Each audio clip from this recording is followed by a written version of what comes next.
Vamos con los que están. Muy buenas noches, Ángel, Carlos, Diego, Eddie y Johnny. Bien, hoy día nada menos que el tema es la ley de la oferta y demanda, una ley bastante importante porque es la mejor estudiada, la mejor analizada, y de hecho todos lo tenemos clarísimo porque nuestras experiencias así lo determinamos, ¿no? Entonces hoy día vamos a explicar un poco el documento que ustedes ven ahí, que me imagino lo han leído, y después haremos un pequeño análisis de lo que es cada una de estas leyes, ley de la oferta, ley de la demanda. Vamos a explicar, ojalá, y hágame las preguntas que tengan que hacerlas, ¿ya? Porque vamos a entrar un poquito de abstracción, que va a ser importante, un poco para entrenar nuestro cerebro. Así que vamos a continuar en estos momentos. Bien, el tema es el siguiente, ¿no? Estas son dos fuerzas económicas, dos fuerzas que en el lenguaje de los economistas hablamos de equilibrio, se equilibran. En realidad, en la práctica, son acuerdos tanto del que vende, acuerdo de parte del que compra. Tienen que lograr entre ellos dos un contrato, ¿no? Porque finalmente un acuerdo es un contrato. Estos contratos son libres y voluntarios, ¿no? No hay contrato impuesto, ¿no? A menos que tenga alguien una pistola en la cabeza y trate de imponer una voluntad, pero esa es la única manera y además no son sostenibles ese tipo de contratos, ¿no? Además, de ese contrato surgen los precios y los valores. Hay que separar bien lo que es valor del precio. Valor es lo que uno le da de utilidad, de idoneidad al producto o al servicio. Eso es valor. Valor es decir, ¿para qué me sirve esta laptop? ¿Para qué me sirve esta cámara? ¿Para qué me sirve esta billetera? ¿Para qué me sirve este reloj? ¿Para qué me sirve? Eso se llama utilidad. Y hay una ley detrás del valor que se llama la ley de utilidad marginal, que explica el origen del valor de las cosas. Y otra cosa es el precio. El precio es la renuncia a algo para obtener ese valor. El precio es lo que estoy dispuesto a ceder a cambio de ese valor que voy a recibir. Entonces, entre precio y valor, hay una combinación que uno lo hace así. Uno recibe un valor a cambio de pagar un precio por este valor. El valor que uno recibe es mayor al precio que uno va a entregar. Esa es la ley del intercambio. Son como 19 leyes, como ya lo hemos visto la otra vez, no lo vamos a poner a analizarlo, ¿no? Pero siempre que uno entrega algo, tiene menor valor al valor que va a recibir. El producto tiene valor, tiene idoneidad, tiene características, tiene ventaja, tiene beneficios. Todo eso hace que tú escojas ese medio, llamado medio económico, producto, servicio, en la jerga del mercado. Pero estas cosas que tú recibes no son gratuitas. O sea, tienes que pagar un precio por este valor. El precio es la retribución al esfuerzo que hace el empresario. Ese pago es precio. Entonces, precio y valor son dos cosas distintas. Pero dentro del precio están las consideraciones valorativas económicas, ¿no? Porque recuerden, los valores son varios. Hay valores económicos, valores empresariales, valores morales, valores políticos, valores universales. Pero estamos hablando de los valores económicos, ¿no? Entonces, eso es lo que se negocia, en eso está uno metido, uno cuando va a comprar algo, uno valora lo que va a comprar. Y ahí vienen las características, los beneficios, las ventajas que tiene el producto o servicio. Entonces, de acuerdo a estas dos leyes, vamos a hablar un poco de qué cosa es cada una. Dice, el que vende subirá precios cuando ofrece mayores cantidades de bienes y servicios. Y la demanda comprará más cuando sea a menores precios. Así funciona el mercado. El incentivo del vendedor es tratar de conseguir que lo que va a vender tenga el mayor precio posible. Hasta donde puede el mercado soportar, lo va a dar. porque a partir del momento en que pasa ese límite, él va a ver decaer sus ventas, que viene a ser las compras que realizan sus clientes. Entonces tiene que llegar a un punto en el cual no debe sobrepasar para evitar pérdidas a futuro por precios mal fijados. Y por el otro lado, tenemos el comprador, que sabe que no puede comprar más allá de un precio determinado. Siempre él va a tender a comprar a precios menores, porque como el presupuesto de ambos, tanto el vendedor como el comprador, son fijos, son limitados, entonces va a tratar de sacarle provecho, maximizar lo que se llama maximizar su poder adquisitivo, tratando de comprar al menor precio posible para que le sobre justamente presupuesto para otros bienes y servicios. Recuerden que las personas no somos monoproductos, pero las empresas sí pueden ser monoproductos, pero nosotros los que compramos no compramos un producto para toda la vida, no, compramos muchos productos porque tenemos diferentes necesidades. Entonces, de ahí es que surge, por estas razones políticas, los controles de precios son motivaciones políticas de fondo, tratan de utilizar este mecanismo del uso de la fuerza para imponer precios que pueden ser mínimos o precios máximos. Ese es el tema de los controles de precio cuando lo introducimos en medio de este análisis, ¿no? ¿Qué es lo que hacen los controles de precios? Son formas de forzar a una de las partes a comprar algo caro o a vender algo barato. Eso es por el lado del vendedor, ¿no? Y cuando se trata del comprador, o paga demasiado alto por algo que debería ser bajo, o es demasiado bajo y compra demasiado al punto que ya no encuentra, y eso es escasez. Entonces, en los controles de precios tenemos ese gran problema, que los controles, por hacer, ellos dicen, ¿no?, por querer hacer el bien al público, terminan perjudicándolos. Porque siempre el que hace control de precios lo hace en favor de una mayoría. Cuando dicen control de precios mínimos, lo hace por una mayoría. Y cuando dice control de precios máximo, también lo hace por una mayoría. Y en esta mayoría, que es el votante, porque el que hace control de precio piensa en el votante, no piensa en la economía, o sea, está pensando en la popularidad del gobierno, es que siempre el perjudicado en esta ecuación es el empresario.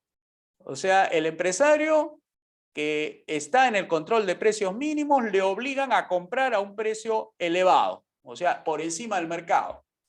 Y en el control de precios máximo, el perjudicado es el empresario, porque le obligan a vender a un precio por debajo de lo que debería vender. Siempre es el empresario el acusado, el perseguido de esta ecuación de los precios. Cobras demasiado, si cobras demasiado, por tanto el precio tiene que estar bajo. Y el otro, pagas demasiado bajo, por tanto te voy a subir el precio para que compres a más precio. Eso es lo que hace esta suerte de control, es persecución.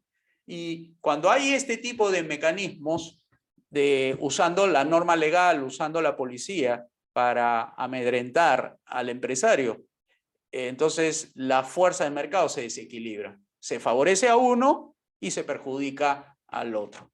Y ahí vienen estos temas que hemos mencionado. La escasez, cuando los productos se venden demasiado barato, ya no hay incentivo de producir, o por el lado de la abundancia, se produce demasiado, pero nadie quiere comprarlo, ¿no? Ok. Después, en el tema del precio, nosotros los conceptualizamos como esta expresión monetaria, la expresión monetaria de dos conjuntos de valoraciones. Es una expresión monetaria, es decir, el precio, digamos, es un acuerdo, el precio es un resultado de un acuerdo. Y este acuerdo se expresa en términos mercantiles en una cifra, en lo que sería el dinero. el patrón de medición, la expresión de dos conjuntos de valoraciones. ¿Y cuáles son las dos? Por un lado, la valoración del que vende. Siempre va a tender a vender a mayor precio. Y por el otro lado, la valoración del que compra. El que compra tiende a valorarlo menos. Entonces, ambos lanzan una propuesta a fin de ver si es compatible con las expectativas del otro. El vendedor tenderá a subir su precio y el comprador tenderá a ofrecerlo a menor precio. En ese tira y afloja se ponen de acuerdo. No hay, por si acaso, un solo precio en el mercado. Puede ser el mismo producto, la misma marca, el mismo color, el mismo modelo, pero ese mismo objeto puede estar vendiéndose a diferentes precios, porque hay distintas valoraciones, distintas circunstancias, distintas unidades relevantes, porque a veces no siempre las personas compran un lapicero, a veces se llevan dos. Entonces, es importante que digamos, la conceptualización del precio sea único y repetible. En ese momento se habrá vendido ese precio. Si hay un momento en que le pueda sacar excedente al consumidor, el empresario lo va a hacer, como también el excedente del consumidor puede aumentar porque hay cierto apuro de querer vender el empresario un producto, quiere liquidar, quiere ya de una vez zafarse de los últimos remanentes que le queda de un producto y a veces ofrece liquidaciones, ¿no? Por ejemplo, esos famosos cierrapuertas que hay de algunas empresas retail y dice ya al 60%, al 50%, es porque ya tiene tantos inventarios que ya le significa un costo porque no puede colocar otros productos. Vamos a un poquito explicar qué cosa es el control de precios mínimo. El control de precio mínimo es el equivalente a hablar del sueldo mínimo, ¿ya? Ese es el control de precios que ahorita existe y es el más conocido. ¿Qué es el control de precio mínimo? Es tratar de favorecer al ofertante en perjuicio del comprador. En el caso del sueldo mínimo, el ofertante es el trabajador y lo que ofrece él es cantidades de horas para vendérselo a la empresa. Entonces, ¿qué es lo que hace el control de precios mínimo? El Ministerio de Trabajo saca una resolución fijando un precio.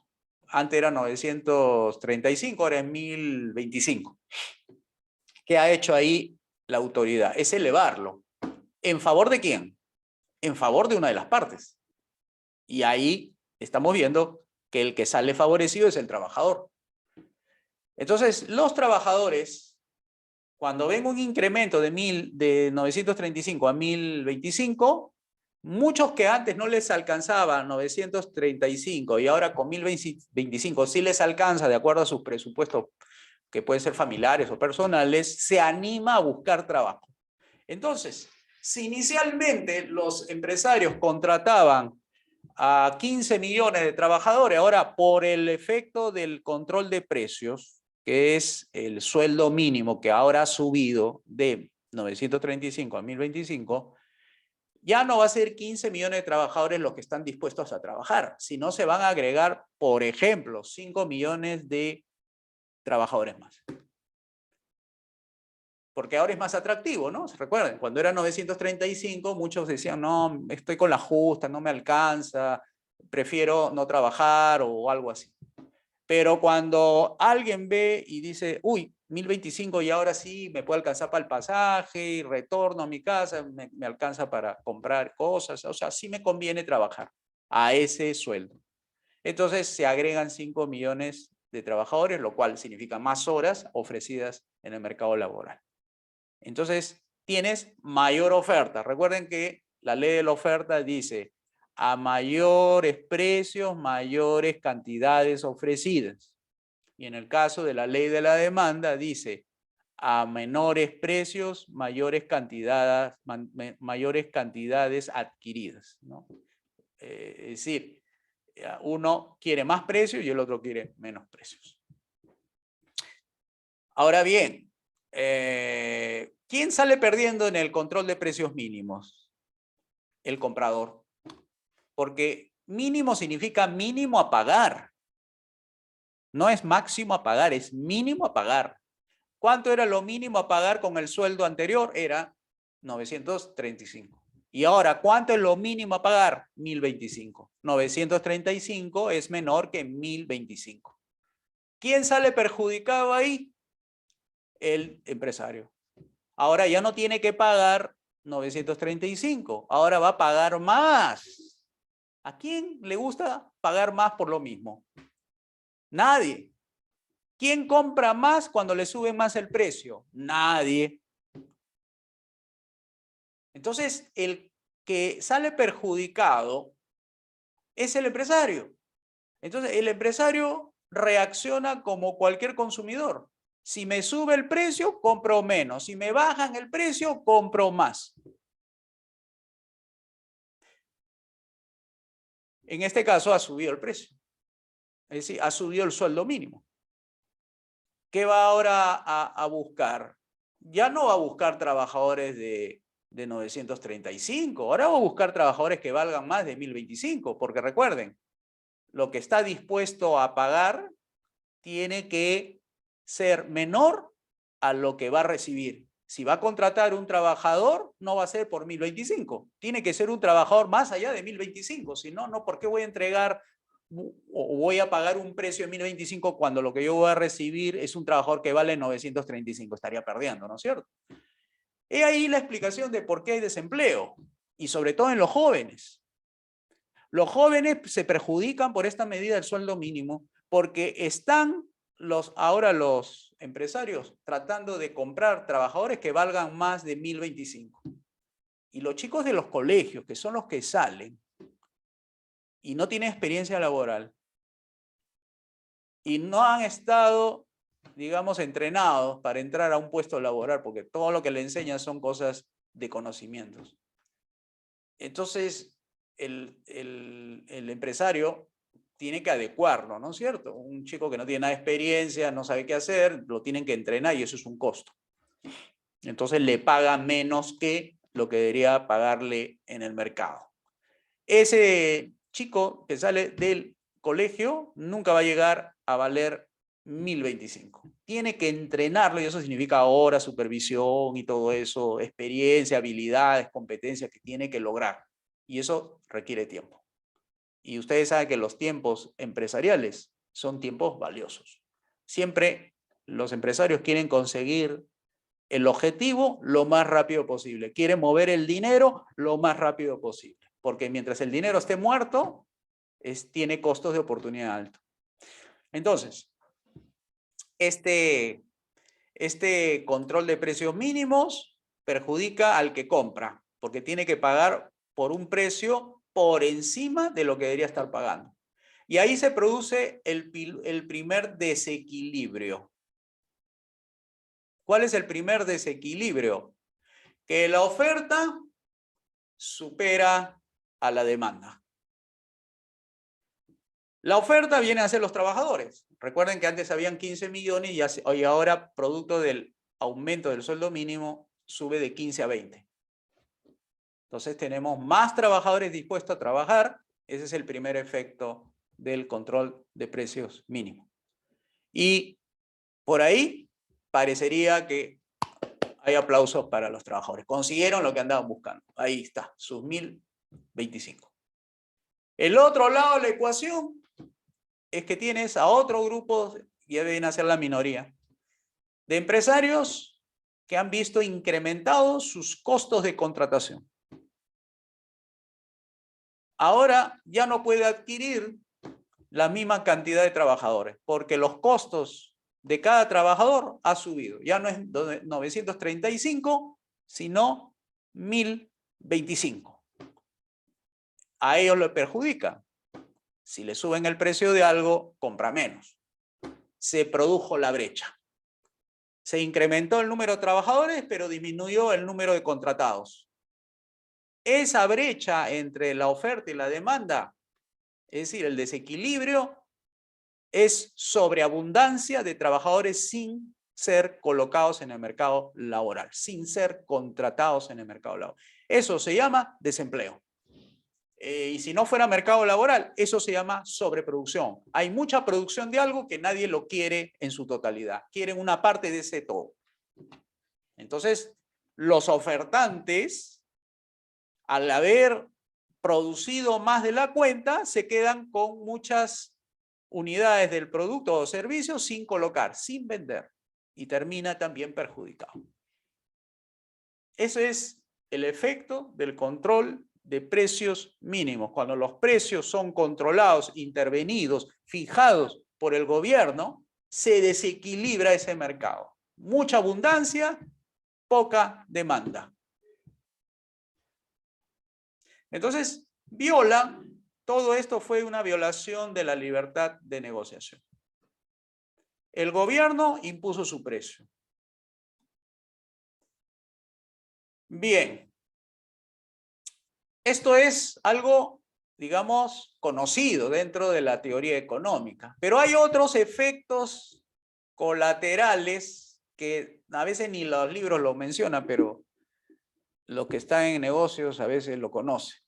Y es que cuando subes el salario mínimo, también sube el resto de sueldos y salarios en un escalafón desde el menos que gana hasta el que gana más. Porque, por ejemplo, a ver, supongamos que entra un practicante y el practicante le pagan el sueldo mínimo. Si estaba a 935 con la nueva disposición, le van a pagar a 1025. Y el supervisor de él, o sea, el que lo estaba entrenando para adecuarlo a las necesidades de la empresa, estaba ganando 1100. ¿Ya? O sea que cuando antes de la subida ganaba 1100 y el otro ganaba 935. Porque era un chico que también había entrado antes que él y tenía apenas 6 meses. Y el chico recién acaba de comenzar y le estaban pagando 935. Ahora con el nuevo aumento del sueldo mínimo, ahora el supervisor resulta que ve amenazado su escalafón porque el practicante que acaba de entrar unos días lo ha alcanzado prácticamente, de 1025 a uno de 1100, y él tiene más de 6 meses en el puesto laboral. Así que va donde el jefe del supervisor del chico y le dice, mire, ha subido el sueldo mínimo y prácticamente mi entrenado está ganando casi como yo. Y yo le estoy enseñando a él. Sí, pues, le dice, se tendrá que reconocer, porque tú no puedes valer igual casi que el otro, ¿no? Y hablan justamente con el gerente, y el gerente, bueno, sí, pues tiene razón, no puede ganar el supervisor, el que lo está entrenando al chico, va a ganar casi igual. Ya, ok, de tus 1100 te vamos a elevar a 2000 soles. Entonces ya se distancia por un tema de jerarquía o experiencia, ya es entrenador, supervisor del chico. Entonces se distancia, ¿no? De 1025 a 2000 soles. Ha restituido, digamos así, lo que vale, ¿no? Ahora que está ganando 2000 soles el supervisor del chico que están siendo entrenado, el escalafón inmediatamente superior al supervisor era el jefe de área. Y el jefe de área ve que el supervisor de él, o sea, su mano derecha de él, que entrena en recursos humanos, es prácticamente, casi se ha acercado a él, y él que gana 2500, cuando él, su supervisor o su brazo derecho ganaba 1100, ahora gana 2000 y él 2500. Ah, no. Entonces va a hablar con el subgerente, el inmediato superior, y le dice, mire lo que ha pasado aquí, él casi está 2000 soles y yo 2500, yo tengo cerca de 5 años en la empresa, tengo experiencia, he entrenado a él, he entregado a varios, agrego valor, los adecuo a las necesidades de la empresa, etc. Sí, pues no puedes ganar 2500, tú tienes que ganar 3000 soles. Entonces, como verán, cada vez esa línea sucesoria de trabajador, supervisor, jefe, subgerente, gerente, etcétera, su escalafón salarial empieza a subir. ¿Y todo eso a dónde se traslada? Eso se tiene que trasladar al precio. Y le va a quitar margen de ganancia a la empresa. Y si no quiere ellos, por un tema de análisis de la reacción de las ventas, porque todavía tiene márgenes para poder subir, a lo mejor sube el precio del producto y el trabajador o los trabajadores, que se supone eran los principales beneficiarios con la subida del sueldo mínimo, entre ellos el practicante, va a encontrar un mercado en el cual todas las empresas, como han subido también su escalafón, al igual que este ejemplo, los precios empiezan a subir por un tema de costo salarial. ¿De qué sirvió la elevación del sueldo mínimo si al final lo pierden los trabajadores cuando los precios de los artículos que ellos compran también sube de precio? O sea, finalmente se licuó y es el efecto boomerang, ¿no? Creyeron los trabajadores que nunca les iba a tocar a ellos el aumento de los precios por aumento de los costos salariales y las cosas suben también de precio. Ese es un efecto a veces que no se analiza en las medidas que toma el gobierno, ¿no? Bien, esto es el caso de la situación cuando ocurre subida de los precios mínimos, que eso se llama control de precios. Obligar a alguien a pagar más es control. ¿Qué pasa con el otro tipo? Y aquí vamos a hablar de los precios máximos. Precio máximo a pagar. Precio máximo a vender. Y aquí, otra vez, hay una mayoría al cual se le quiere favorecer. Y esta mayoría son los consumidores. Los consumidores son aquellos que se ven beneficiados porque en un mercado que debió haber pagado por un tarro de leche a 3 soles, por el control de precios máximo, lo deciden disminuir. De 3 soles a 2 soles, digamos así. Razones. Es que el populismo quiere ganarse votos con esa medida. En el primero, ganarse los votos de los trabajadores, que son más que los empresarios. Y acá se quiere ganar a los votos de los consumidores, que son más que los empresarios. Siempre el empresario es el perjudicado en este caso. Entonces bajan los precios artificialmente, controladamente, y ponen un policía en cada tienda para que se cumpla la ley, porque esto es por ley, no es por otra forma. O sea, no es que el gobierno lo dice a través de su vocero del Ministerio de Economía y Finanzas, sino que sale una norma en el peruano y dice, este es el sueldo mínimo.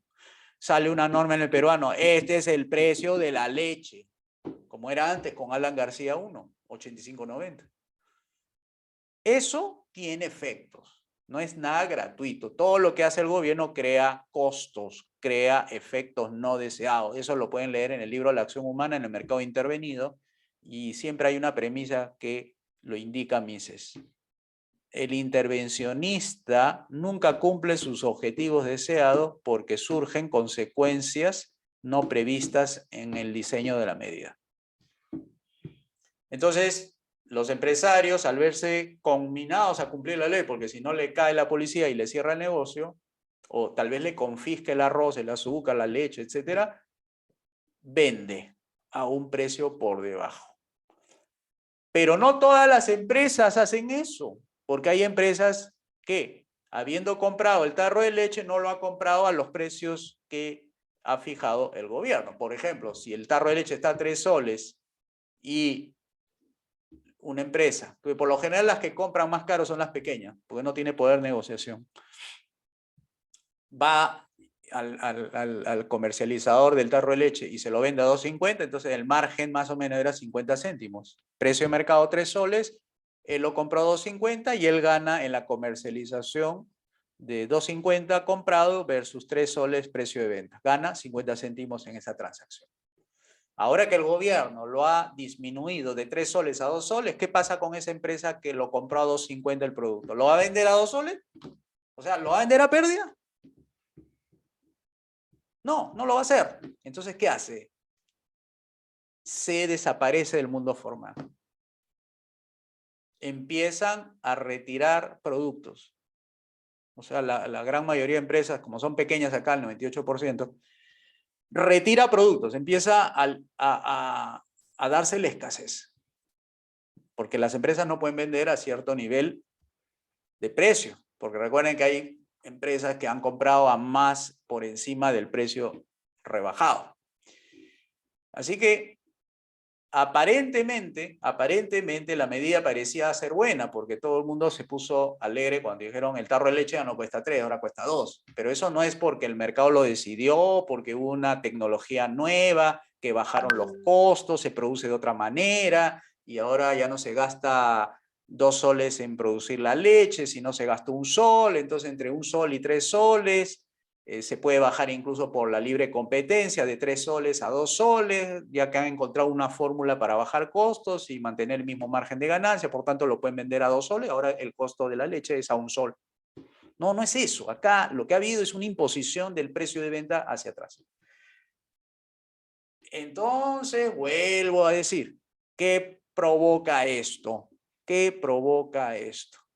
¿Qué efectos provoca? Por un lado, la gente, al ver el precio más barato, por la fuerza, van y compran más de lo que antes compraban.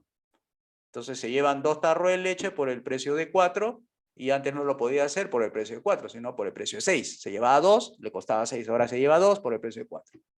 Entonces hay un deseo de la gente de querer comprar más. Antes no le alcanza, ahora sí le alcanza. Ya antes con 3 no le alcanza, ahora con 2 sí le alcanza. Se lleva un tarro de leche. Y así la gente se va incrementando la demanda porque los precios han bajado. Esa es la ley de la demanda. Dice, a menores precios, mayor cantidad demandada. Y si suben los precios, menor cantidad demandada. Compran más finalmente. Pero no ven el otro lado de la ecuación. ¿Quién es el perjudicado aquí? El que vende. Ya sabemos lo que ocurre. Entonces, las empresas, en lugar de vender más, para no perder, venden menos. Ah, pero también tienen estrategia, no van a ser tan tontos los empresarios, ¿no? Dicen, bueno, si el gobierno me está obligando a vender el tarro de leche de 3 soles a 2 soles, bueno, esa diferencia, ese margen de pérdida que ahora tengo, se lo voy a cargar a los consumidores de esta manera. Ya, señora, está bien, usted se va a llevar el tarro de leche a 2 soles. Pero se va a llevar cuando me compre azúcar, arroz, fideos, huevo, pan. Y en esos precios yo cubro mi margen de pérdida. Si el pan estaba a 20 céntimos, lo subo a 25. Si el huevo estaba a 3 soles, lo subo a 3.50. Si el fideo, el kilo estaba a 1 sol, lo subo a 1 sol 50. Es decir, todo lo que creyeron la gente que ganaron por el lado de la leche lo están perdiendo por la diferencial de la subida de precios por el otro lado. Eso es lo que hacen para no arruinar el negocio y no quedarse en el aire sin vender nada, porque si se dedica nada más a la venta de leche, de hecho va a salir perdiendo. A ver, Eddie está pidiendo preguntar. A ver, vamos a escucharlo. Buenas noches con todos, profesor. Buenas noches. Ahí, bueno, gracias por la clase, profesor. El tema, cuando empieza a incrementar los precios para no perder el empresario, pero si solamente tienes en el mercado un solo producto, no le queda otra que bueno, también, sí, lamentablemente, sí. lamentablemente no le va a quedar de otra que también, dejar de contar con cierta cantidad de personal, ¿no? Sí. ¿No? Esa es otra Sí. consecuencia. O sea, si no puedes bajar el precio y no tengo más productos que ofrecer y ahí poder, Sí. ¿cómo se llama? Bueno, para no salir perdiendo, como usted lo dijo, ¿no? No Ajá. me queda de otra que Sí, dejar de ahí no contar tiene nada con que hacer. Bueno, personal. es que los negocios, pues tú sabes, no venden un solo producto. Pues imagínate qué sería, ¿no? Y, Claro que y- hay ciertos negocios distribuidores que se dedican a uno, ¿no? Pero es raro. Siempre un distribuidor tiene opciones, ¿no? Si cae este producto que no es tan bueno, tengo el otro dentro de mí. Lo que pasa es que es como las carteras de inversiones, ¿no? Nadie invierte a uno solo. Si metes todo tu dinero a uno solo, estás pero arriesgando un montón de dinero, porque baja el precio y pierdes un montón. Pero si tú inviertes en diferentes opciones, entonces cae uno, de repente este sube. Entonces lo que perdiste aquí lo recuperaste por el otro lado. O sea, mientras más diversificación tengas de productos, diversificas el riesgo, ¿no? Eso es lo que hacen los negocios. Ya, correcto, correcto. Bien, entonces, el tema es que los empresarios salen perdiendo porque ahora sus costos suben, se informalizan, incluso lo hacen a espaldas de la autoridad, no lo venden en ese momento, sino le dicen, regrésate en la noche y yo te lo vendo a puerta cerrada. O sea, miren todo lo que tienen que hacer los empresarios para poder sobrevivir frente a esta adversidad. Porque son gente que tienen familia. ¿O ustedes creen que el empresario es un tipo que vive solo? No, vive con familia, vive con hijos, tiene que llevar, igual así como el trabajador lleva su sueldo y lo tiene que invertir en gastos del colegio, gastos de la luz, del teléfono, del alquiler y todo eso, el empresario hace lo mismo. Lo que pasa es que él ha optado por una vía diferente. Él ha optado en servir al prójimo dentro del mercado. En cambio, el trabajador sirve al prójimo dentro de la empresa. Entonces, una cosa es el pago seguro, que es el trabajador, y otra cosa es el pago a riesgo, que es la del mercado. Porque como no hay imposición de nada, es decir, tu deseo de vender no implica el deber y la obligación de comprar, entonces puede ser que le compre como no lo compre, y ahí viene un poco las formas de vender, ¿no? Tiene que ser muy activo, tener fuerza de ventas, exaltar, tener mucha promoción del producto, etc. O sea, tiene que ganarse clientes para tener el favor de ellos. En cambio, el trabajador no, el trabajador acaso se preocupa por buscar clientes para que le paguen. No, él simplemente tiene un contrato laboral y sabe que a fin de mes tiene la seguridad de recibir ese ingreso, más no el empresario, que no sabe si a fin de mes va a recibir mayores ingresos para compensar los costos, pero de hecho tiene que compensar los costos, o sea, los compromisos con los proveedores, con la mano de obra, con el capital, y verá si al final el que gana último es el empresario y no sabe si al final va a salir ganando. Es un riesgo. Bueno, así que el gobierno, que se empecinó en controlar, creó escasez. Por un lado, las empresas reducen sus existencias, reducen las ventas, a esperar un nuevo panorama económico, y ahí un poco viene el especular. Dice, esto, el que sabe economía, los empresarios a veces saben, no siempre saben economía, pero los que saben economía saben que tarde o temprano estas medidas van a tener fracasos. Entonces, ¿qué hace? Guarda para después. Y ahí viene el combate agresivo del Estado, ¿no? De que dice, estos están especulando, estos son unos malditos, ahí tienen, ¿no? Ahí guardado, ahí está en su almacén, no quieren soltar, y como Chávez, ¿no? Y van a las tiendas y con la fuerza militar y hacen un deserraje del negocio y sacan ahí el azúcar, el arroz, lo confiscan y hacen todo eso. ¿Por qué, maldito especulador? Todo el mundo especula. Bueno, esa situación es crítica, ¿no? Porque, como dije, lo ponen de malo al empresario y lo ponen de bueno al consumidor. Pero no sabe que todo esto fue por la fuerza del gobierno. O sea, se quería ganar el voto del público y como la mayoría son consumidores y pocos son los empresarios, entonces ahí tiene el respaldo y crea su narrativa de que los malos son los empresarios y los buenos son los consumidores. Y que estos tienen que adecuarse a las leyes del gobierno. Entonces, todo esto que ha generado fracasos, fracasos, fracasos. Salimos del Perú de la situación de los controles de precios para una libertad de mercado. ¿Por qué la gente después de prácticamente cerca de 2 décadas se acostumbró a que el gobierno controlara los precios? Porque vio que en la práctica lo que decía el gobierno no se cumplía. O sea, decía, sí, va a haber leche y no había leche. Sí, va a haber azúcar y había colas para hacer el azúcar. Es decir, la fuerza de los hechos convence a la gente. Una cosa es la retórica y otra cosa es los hechos.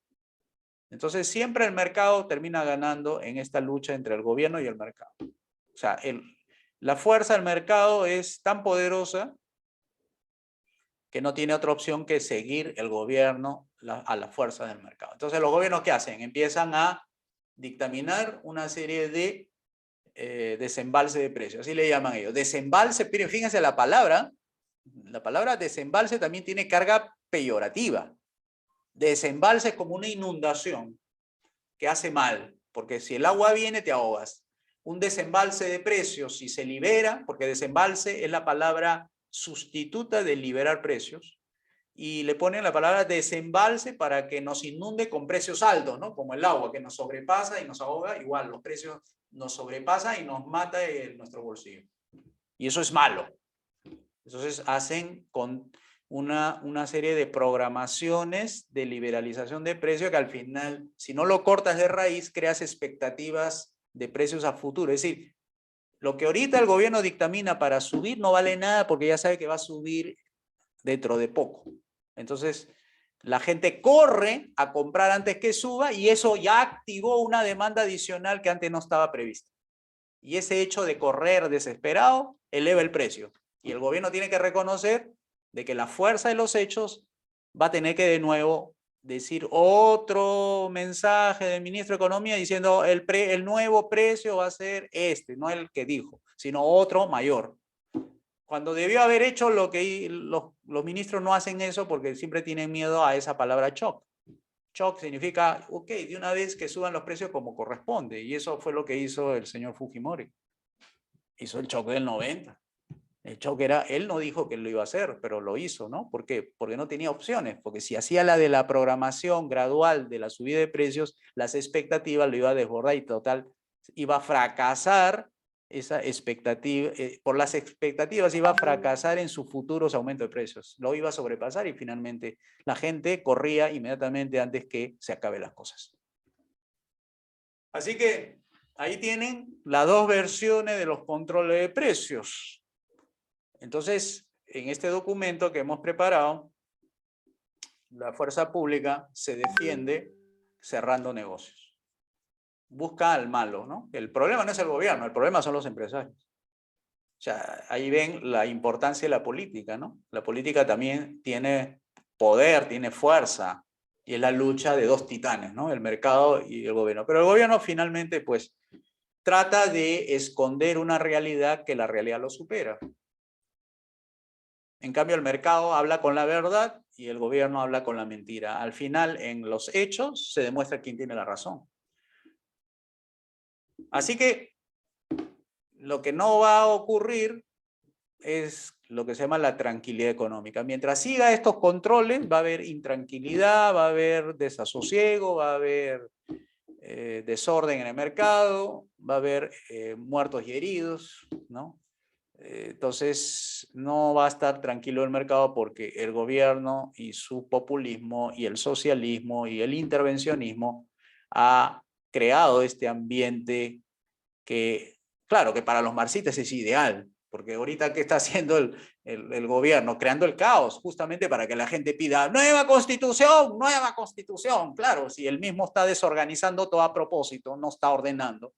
Que ese es el valor de la izquierda, recuerden, el valor de la izquierda es el desorden, nosotros los de la derecha somos el orden. Y este desorden es causado por el mismo gobierno de manera diseñada, planificada, no es por gusto. Ellos quieren el caos para tener el poder, control, el total. Y necesitan que la Constitución se modifique para ellos tener control. Y ya ves, con mayor control, mayor orden. Así más o menos reaccionan. Creo que alguien ha levantado la mano. A ver, sí, a ver, Eddie. Sí, profesor. Tengo entendido, si no mal recuerdo, que el control de precios en la Constitución está prohibido, ¿no? A Sí, excepción, pero tiene una excepción, ¿no? Entonces yo lo que sí ahí hay algo que no entiendo, ¿no? O sea, no sé, por ejemplo, el control de precios con respecto al sueldo mínimo que se ha sí. incrementado. Entonces es inconstitucional, pero sin embargo, el sector empresarial, no sé, se ha arrodillado, le ha bajado la cabeza al Estado, ¿no? Cuando debería ser al revés, ¿no?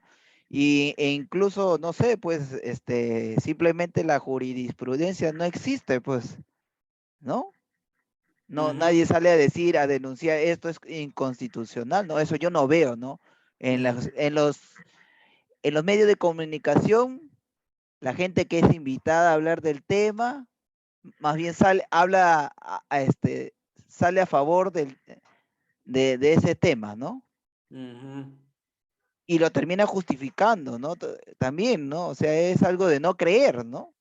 ¿No? O sea, se pisotea constantemente la Constitución sobre ese tema y como le digo, es algo de no creer, ¿no? Sí, sí, buena observación, porque es un control. Lo que sucede es que no es un control de los bienes finales.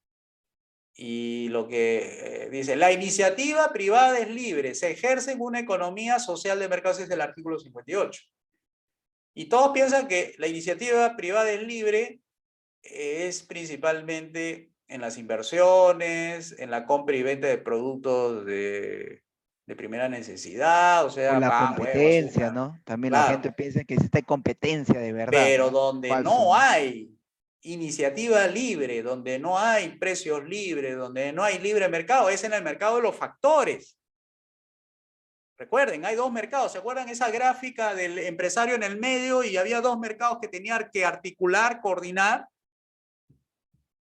Claro, claro, sí. Era la Hay del dos, mercado ¿no? de factores arriba y el mercado de bienes abajo. La de arriba, esa es la intervenida, esa es la que no hablan, esa es la que falta liberalizar, porque la de abajo han liberalizado. Cuando dicen, hay que exonerar de IGB al precio del pollo para que baje el precio, se han olvidado del mercado de arriba. Porque ahí está el maíz, ahí está la infraestructura, ahí están los costos que elevan el precio del pollo, ahí están los impuestos que gravan a la mano de obra, porque la planilla también tiene impuestos. Se han olvidado de ese mercado, el mercado de factores. Ese es el mercado que hay que terminar de luchar, porque por lo menos se ha ganado algo abajo, ¿no? Que es el mercado de bienes, no hay controles de precio de... ¿En dónde está el control de precio? Acá, porque acá está el sueldo mínimo. Las tasas de interés también son de alguna manera fijadas por el Banco Central a través de su famosa política monetaria.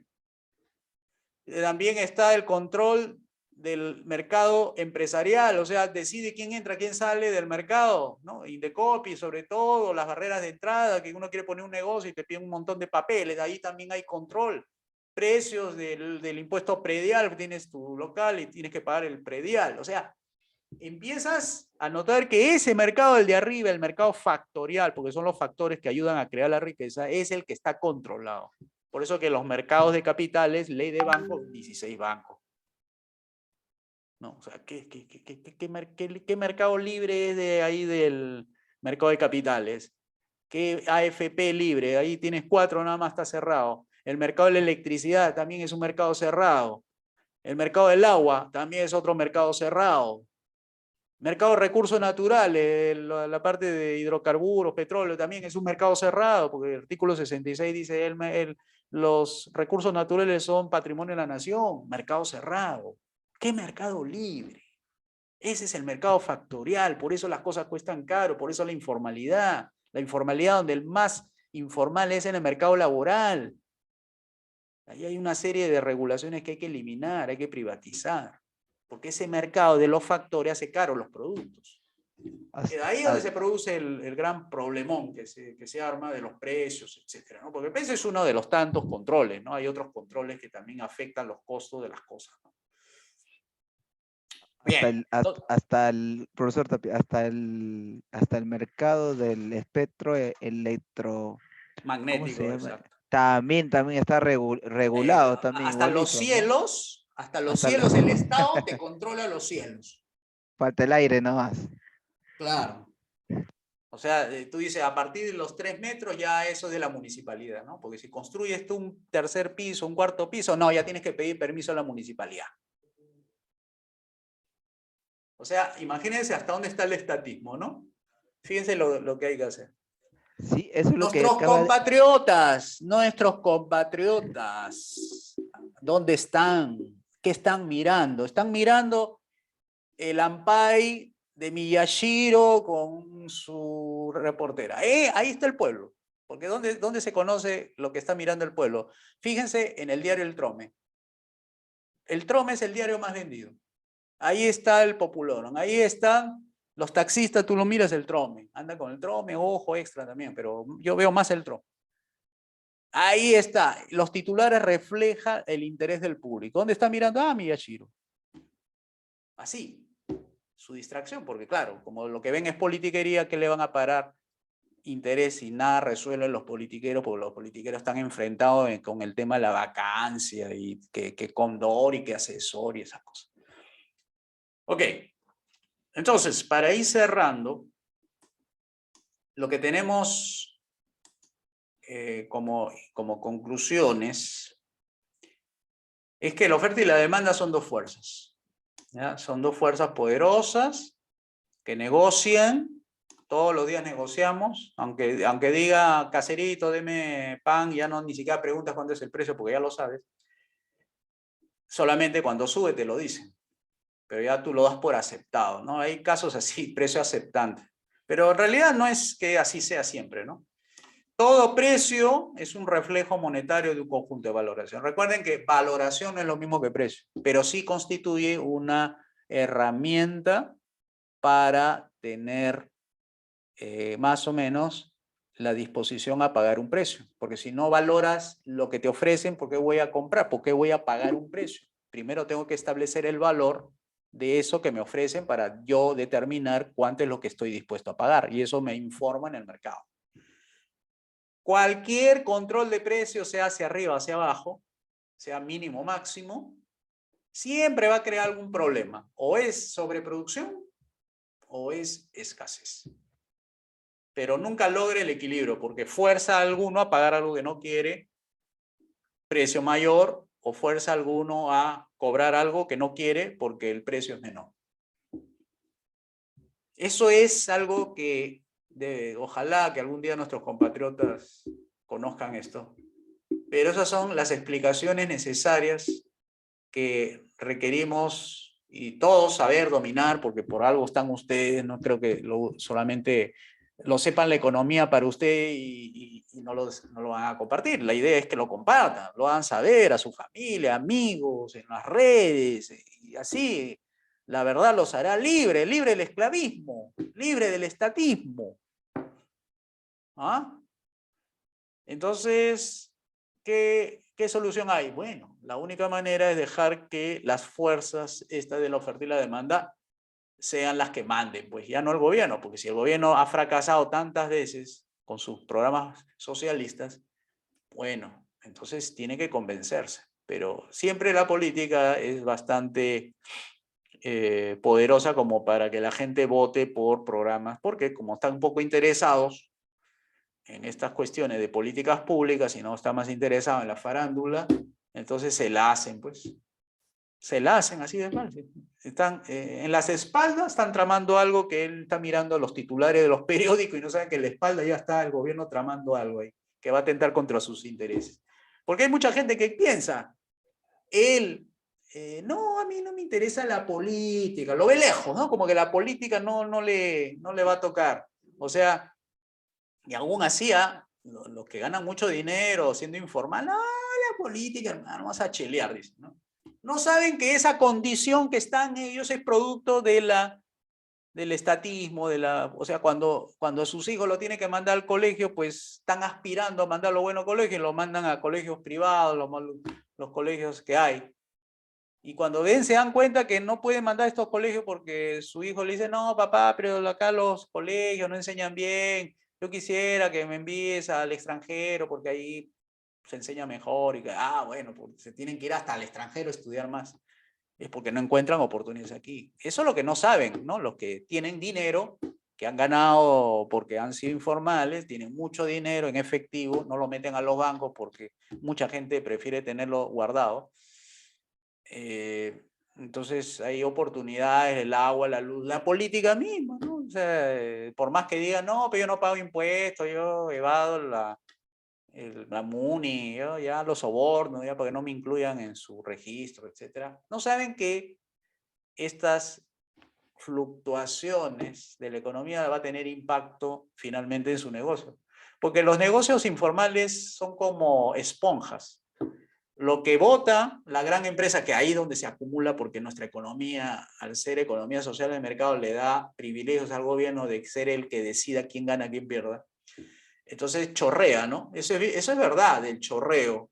Es decir, las grandes empresas concentran el 60% de la riqueza.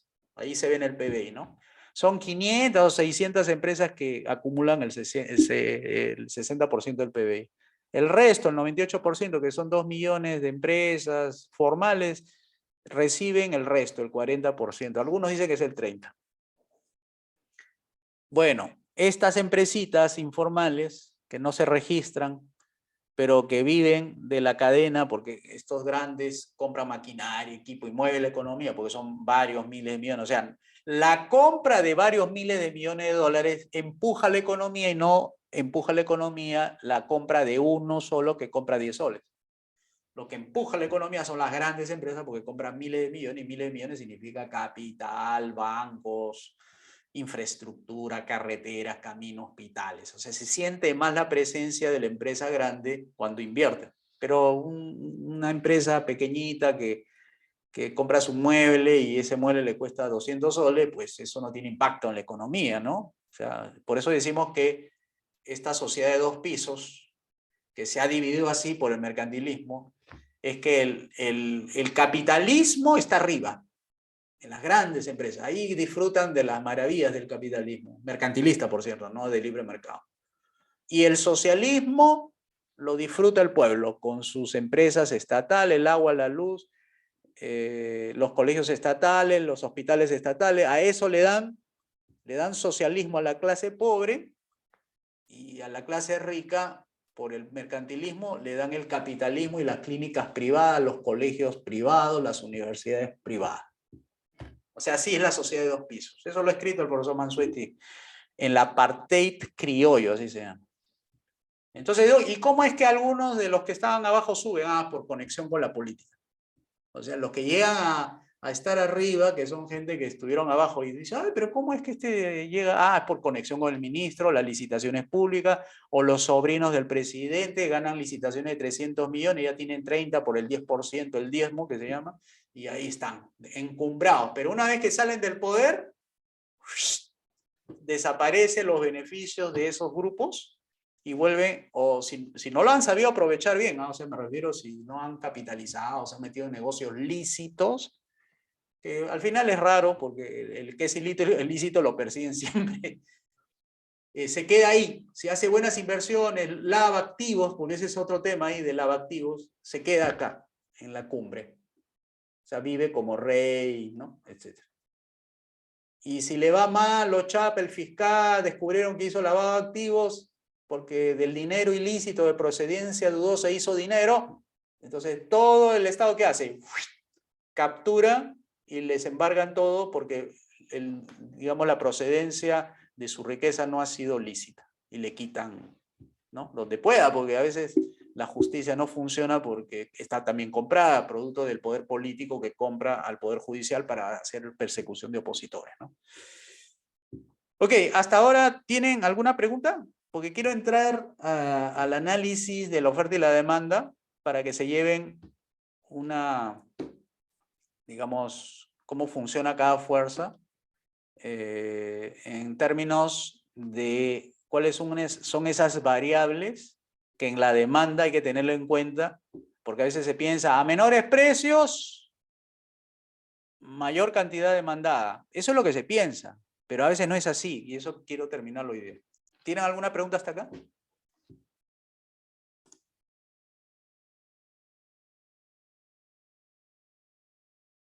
Ya, ok, no hay preguntas, entonces nos desconectamos con esta hoja y nos vamos a la hoja siguiente.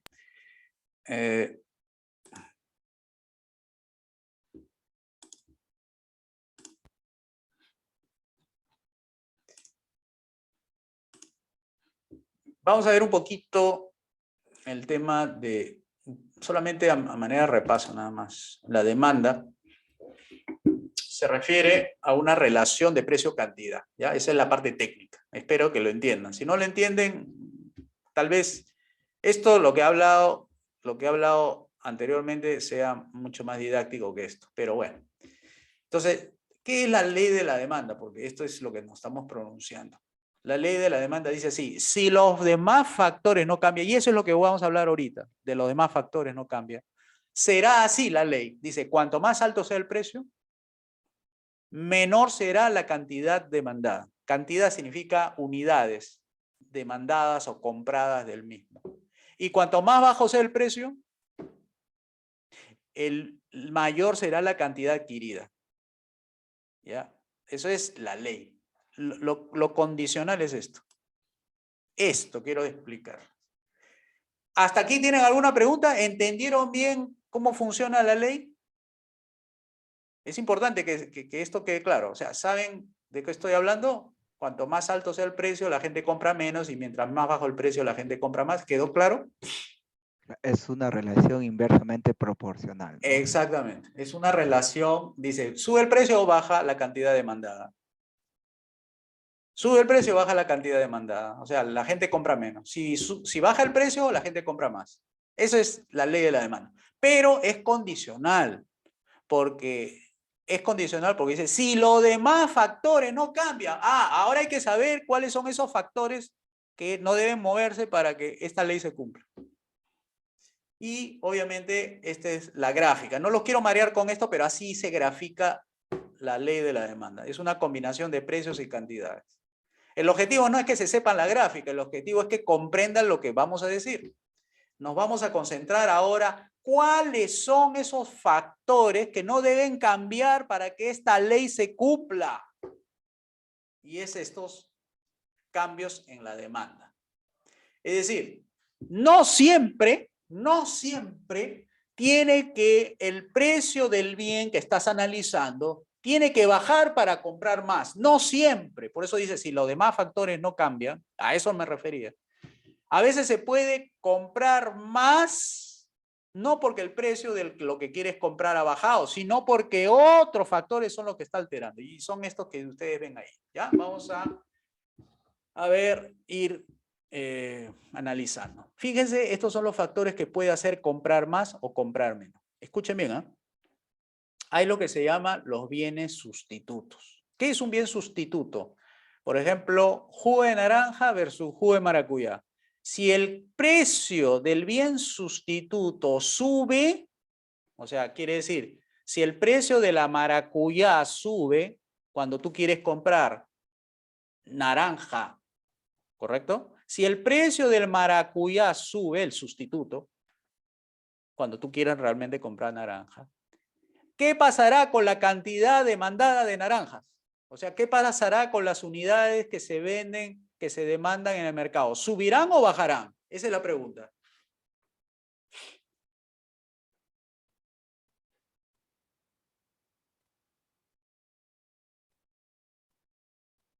Repito, estamos analizando dos productos, ¿ya? Estamos analizando el producto principal, que es la naranja.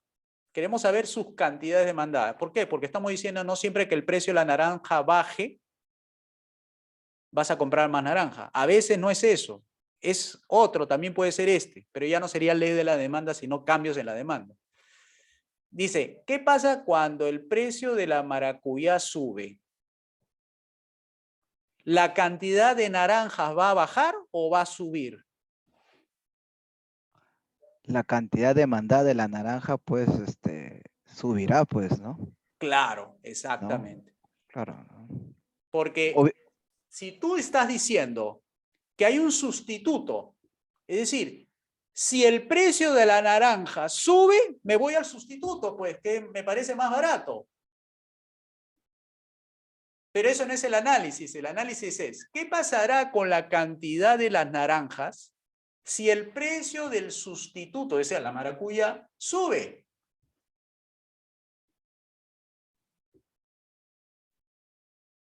Ya saben, en el caso de que suba el precio de la maracuyá, las cantidades demandadas de la maracuyá bajarán. ¿Correcto? Ahí sí. Pero la cantidad de naranjas también va a subir. O sea, ¿por qué? Como la ley de la demanda hace esto. Ya, si tú me subes el precio de la naranja, me voy al sustituto. O sea, la maracuyá. Pero siempre y cuando el precio de la maracuyá no suba. Porque si sube el precio de la maracuyá, entonces la cantidad demandada de naranja va a subir. ¿Entendieron?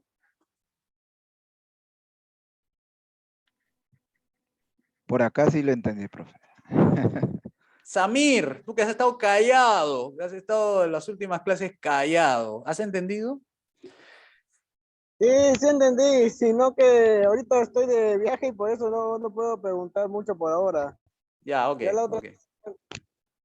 Ya, imagino que el resto. Diego.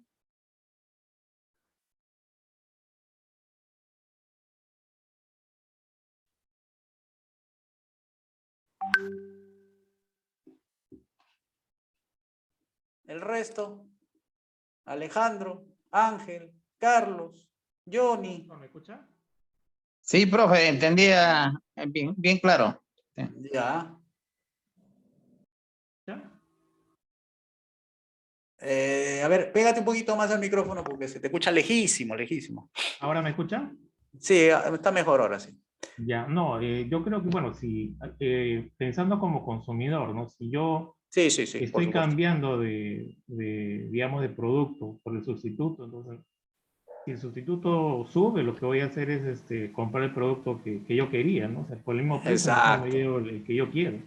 Y va a pasar Así lo es. mismo en cualquier otro producto, en la computadora, un Así celular es. o el que sea, ¿no? Asumiendo que tengo digamos, el bien que en este caso sería el dinero para poder comprar ese producto. Sí. Porque ya saben que cuando se trata de tanto demanda de oferta, hay una restricción presupuestal, que todos lo tenemos. No tenemos el dinero al infinito. Todos tenemos presupuestos limitados.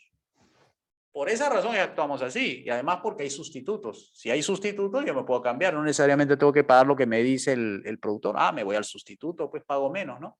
Por eso se llama sustituto, porque sustituye al producto que tú quieres comprar cuando sube el precio. Pero aquí el tema es, ni siquiera el precio de la naranja ha bajado para que compre más, sino que el precio del sustituto ha subido. Por eso que el mercado demanda más naranja. A eso me refería con, si los demás factores se mantienen constantes, mientras sube el precio de algo demandarán menos y mientras baja el precio demandarán más. Esa es la ley, pero ¿qué pasa cuando la ley tiene estas alteraciones en los factores o determinantes de la demanda? Entonces hablamos de los precios sustitutos. O sea, no es el tema de que la naranja bajó de precio y por eso demandan más naranja, más unidades de naranja. No es eso. El caso es, ¿qué pasa cuando el precio del sustituto sube?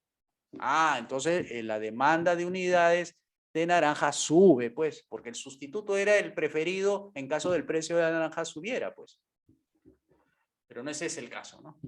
Después viene el precio del complemento. El complemento vendría a ser algo así como compras pan y su complemento es la mantequilla. ¿Qué pasa cuando el complemento sube el precio? Por ejemplo, la mantequilla. ¿Qué pasará con la cantidad demandada de pan? Va a Porque es su disminuir, complemento. va a disminuir, de hecho, pues, porque Claro, yo no puedo exacto. comprar, ya no me sale a cuenta de comprar mantequilla y pan, ¿no? O Algo sea, tiene que, porque yo siempre que compro pan lo como con mantequilla, ese es su complemento. Si sube el precio de la mantequilla, ¿para qué voy a comprar tanto pan? Entonces sube el precio de la mantequilla y baja la cantidad demandada de pan. Porque siempre que como pan, lo como con mantequilla, pero el precio de la mantequilla ha subido, por tanto demando menos mantequilla y a mí me gusta comer pan con mantequilla y ahora que compro menos mantequilla necesito menos pan. Por si acaso, como esta sesión va a quedar grabada, sería bueno que le den una miradita adicional por si esto de aquí no les ha quedado claro en estos momentos. De repente han estado trabajando mucho y están un poco cansados y a lo mejor pues tal vez por el cansancio no tenga el cerebro como para procesarlo más rápido, ¿no? Pero seguramente si descansa un poco su cerebro, lo ven mañana tranquilos a la hora de la tarde, a lo mejor lo comprendan más, ¿no? A veces al cerebro hay que dejarlo descansar un rato para que procese esto. Igual en los sustitutos, así como sube, también puede bajar, ¿no? ¿Qué pasa si el precio del sustituto baja? ¿Qué pasará con la cantidad demandada del bien principal? Disminuirá. Porque el sustituto, al bajar de precio, van a demandarlo más y lo van a sustituir al principal por el sustituto. Y el complemento, ¿qué pasa si el precio del complemento baja? En este caso, ¿qué pasa con si la mantequilla baja de precio? ¿Qué Aumenta pasará con la cantidad demandada de panes?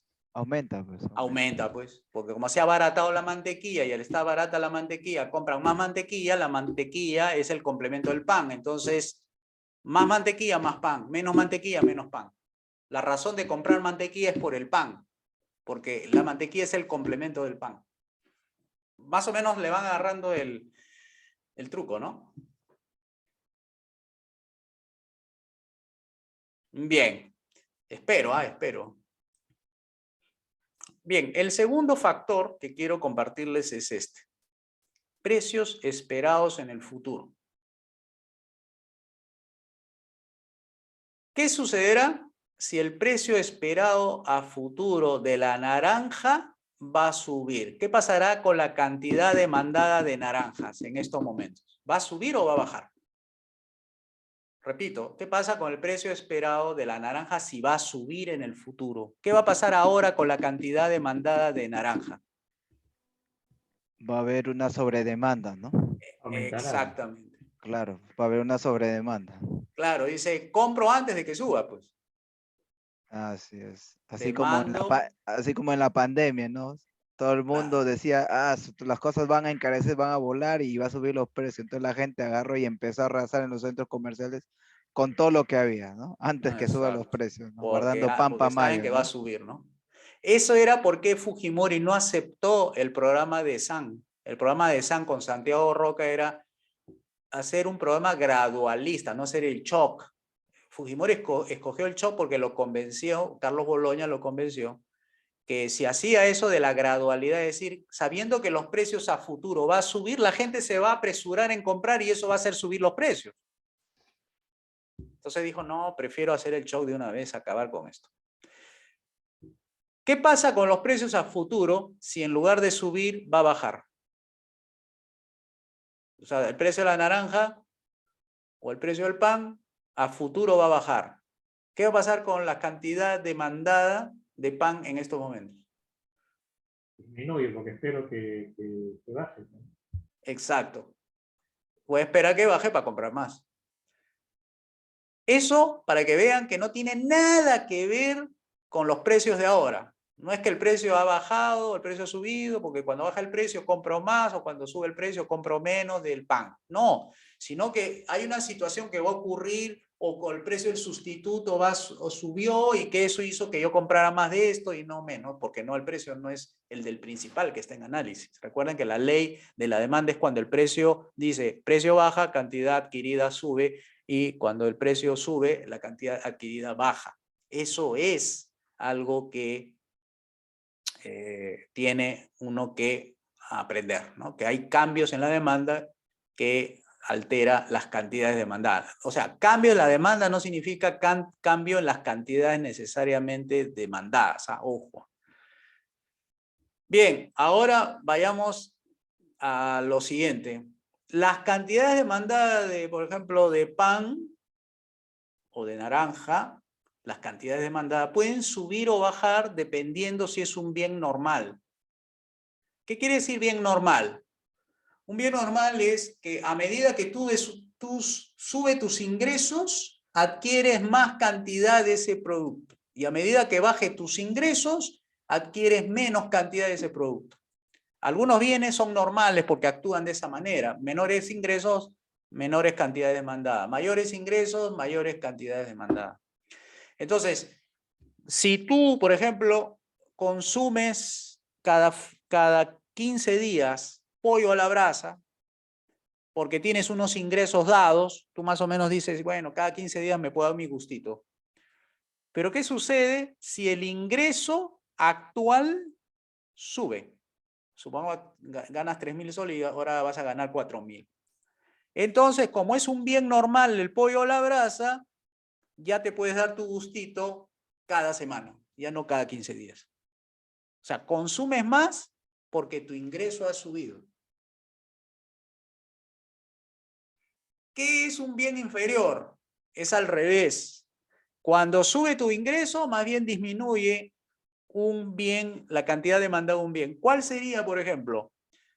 Si eres una persona que te acostumbraste, porque razones económicas, a ir en colectivo e ir en transporte público, porque ganas 2.000 soles mensuales y prefieres ahorrártelo a pagar primero la luz, el teléfono, que estar gastando en taxi. ¿Qué pasa cuando tus ingresos suben al doble?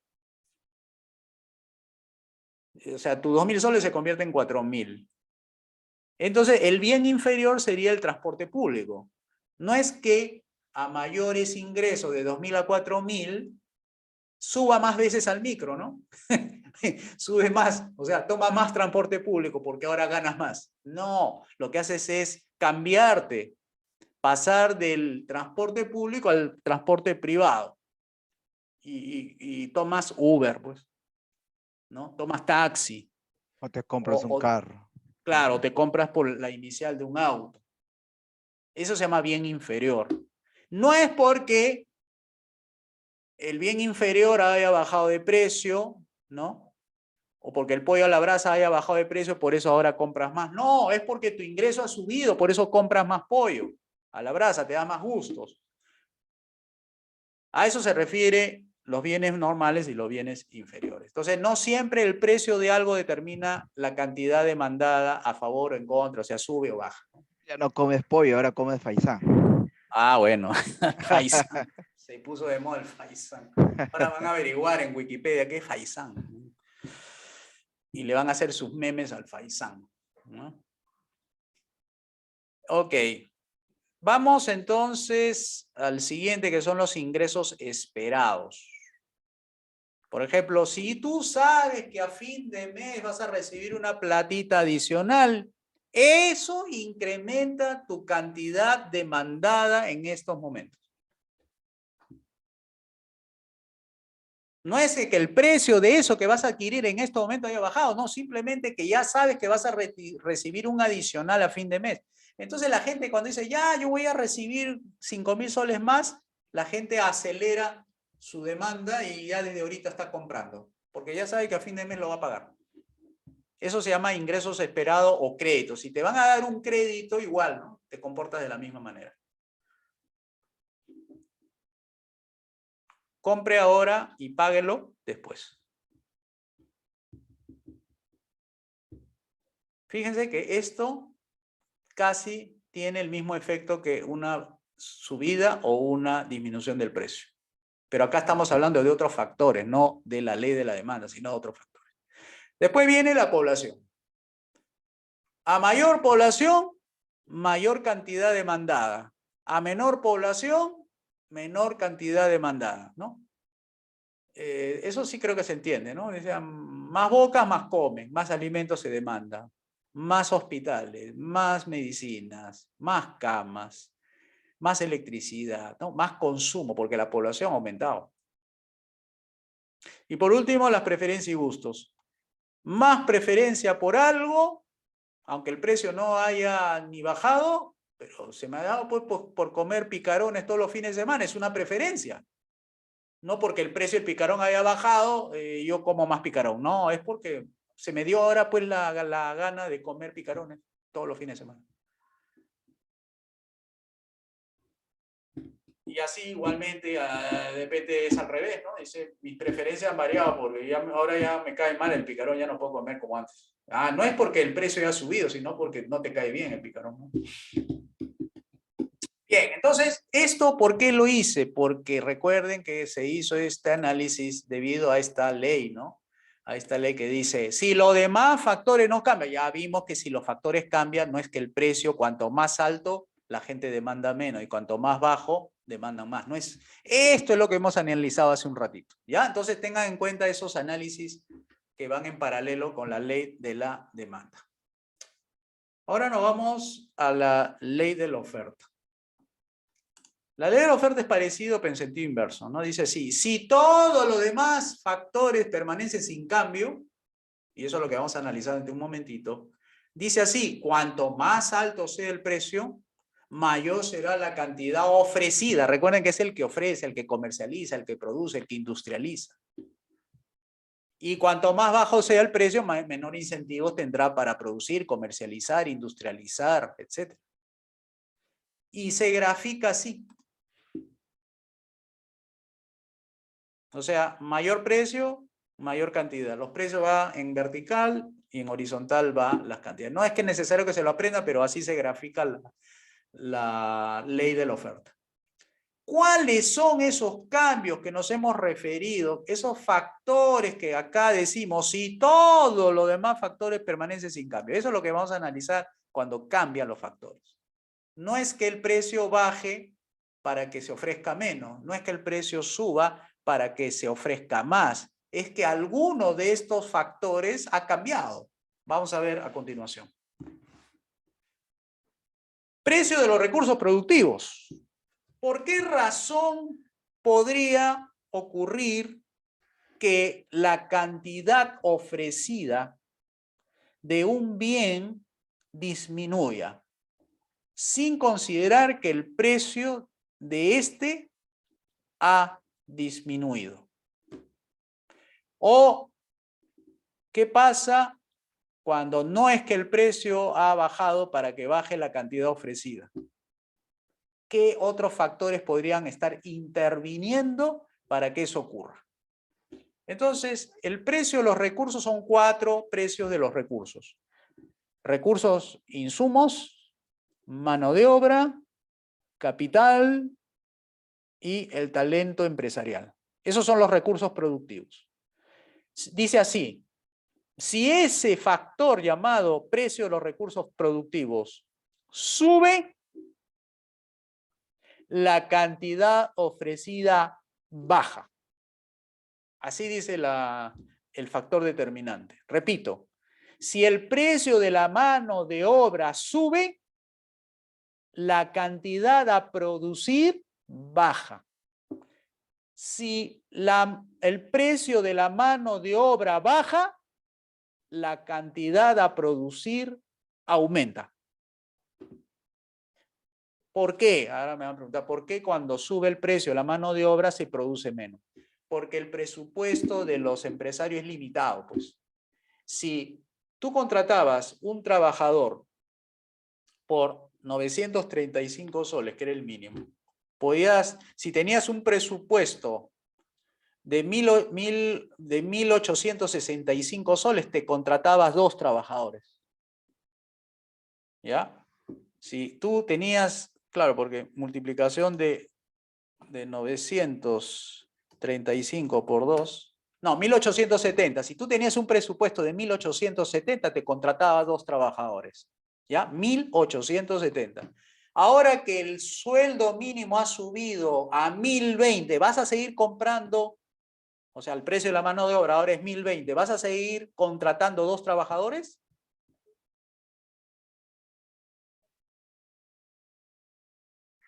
No, ya no. Pues. Ya no, pues.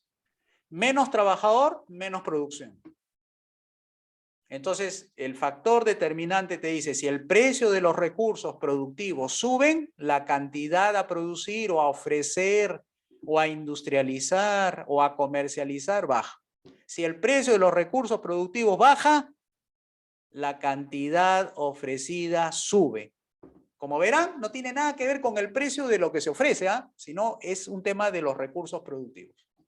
Ya que quede la lección aprendida ahí. Ahora vámonos a los precios de los bienes relacionados. ¿Qué significa precio de los bienes relacionados con la producción?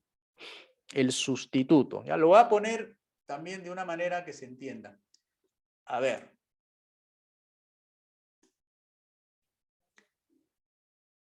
Precio de los departamentos, precio de las oficinas. ¿Ya? Precio de los sustitutos. O la gente compra departamentos o compra oficinas. Ya está en esa disyuntiva. Ese es su sustituto. El del departamento puede ser utilizado como oficina. Ese es el sustituto. El precio de los bienes relacionados dice así.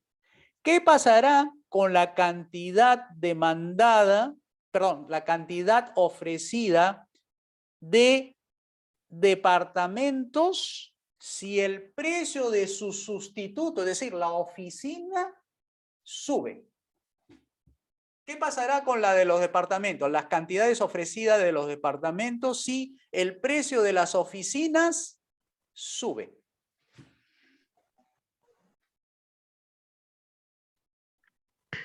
Bueno, va a aumentar, ¿no? Repito. ¿Qué pasará con la cantidad ofrecida de los departamentos si el precio de las oficinas sube? ¿Qué pasará con esta, la de los departamentos? La cantidad esa de esta.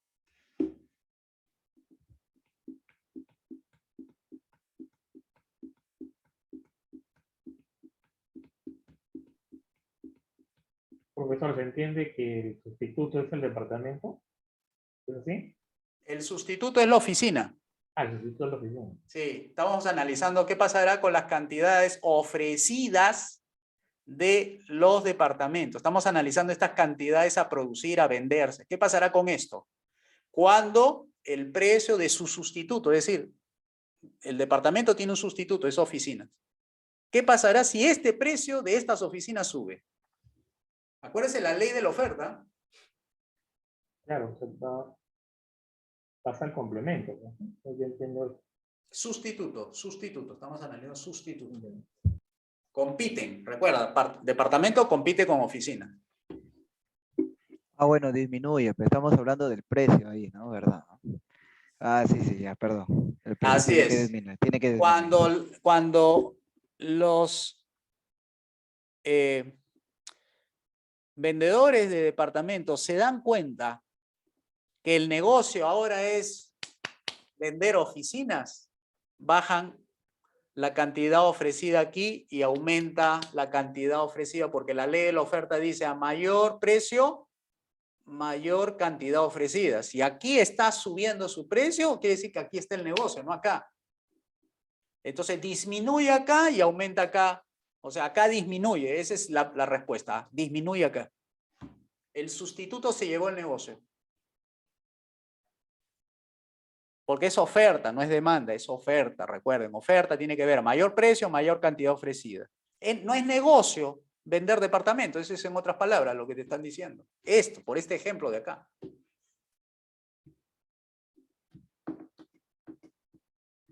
¿Se entiende? Hemos, digamos, dicho así, ¿no? ¿Qué pasa con su sustituto? Sustituto de los departamentos es las oficinas. Y estamos diciendo, ¿qué pasa si el precio de las oficinas sube? ¿Qué pasará con esta cantidad ofrecida de departamentos? Esa es la pregunta. Y hemos dicho, como aquí va a aumentar la cantidad ofrecida de oficinas, aquí se va a caer. O sea, los constructores, los inmobiliarios, los que alquilan para departamentos, van a decir, no, ya no conviene alquilarlo para departamentos, no conviene construir edificios para departamentos, hay que construir edificios para oficinas, hay que alquilar tipo oficina, porque acá está el negocio, acá se vende más, acá se vende poco. Eso es lo que hemos dicho. Igualito. ¿Qué pasaría con las cantidades ofrecidas de departamentos si el precio de las oficinas cae? Si esto cae, los precios. Si los precios caen de las oficinas, quiere decir que va a haber menores cantidades ofrecidas de oficinas. Y como este es el sustituto de este, va a significar que las cantidades ofrecidas de departamentos se va a elevar. Porque es negocio. Es negocio rentar departamentos y no es negocio rentar para oficina porque los precios del alquiler han bajado. Y ahora vayamos al tema de los complementos. A ver, lo voy a poner otro ejemplo de los complementos. Se trata de lo siguiente.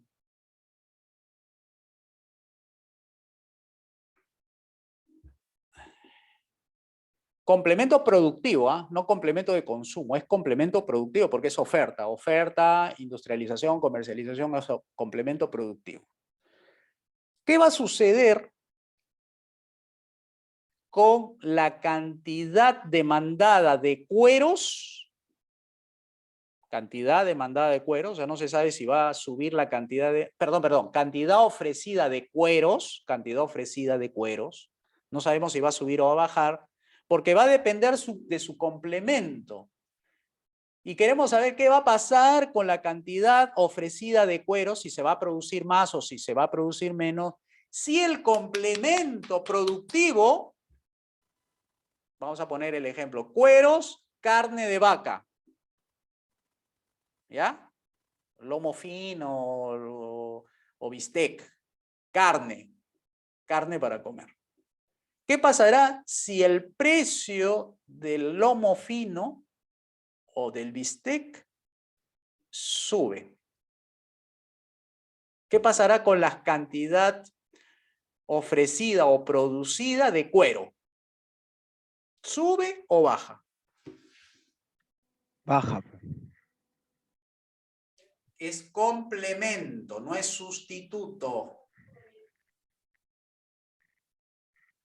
¿Cómo es? ¿Cómo es?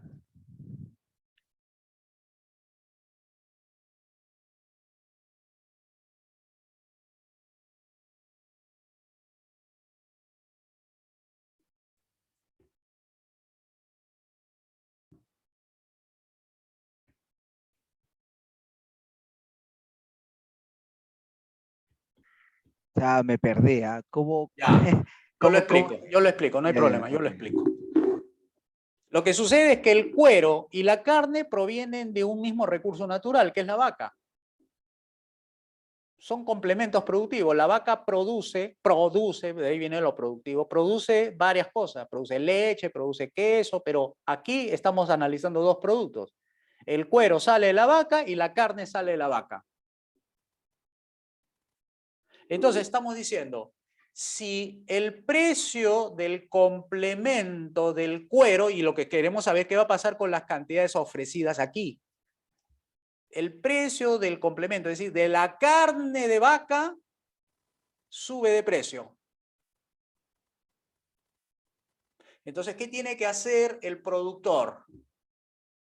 Producir más vacas, o sea, criar vacas para luego producir más carne, porque le está pidiendo al mercado, está subiendo la carne está subiendo de precio y tiene que ofrecer, porque así dice la ley de la oferta, a mayor precio, mayor cantidad ofrecida.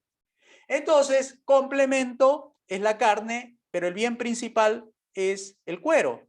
Si ya estamos produciendo más carne, de hecho va a haber más cuero. Entonces la cantidad ofrecida de cuero también va a subir. ¿Se entendió? Ya, ahí sí. Es complemento, recuerden, ¿no? Más carne, más cuero. Menos carne, o sea, menos precio de la carne, menos producción de vaca, por tanto va a haber menos producción de cuero, menos cantidad ofrecida de cuero. No puede haber menos vacas, más cantidad ofrecida de cuero. Tiene que haber más vacas, pero ¿qué es lo que lo impulsa a que haya más vacas? Que el precio de la carne suba. Y ahí dispondrás más cantidades ofrecidas de cuero, gracias al precio del complemento, ¿no?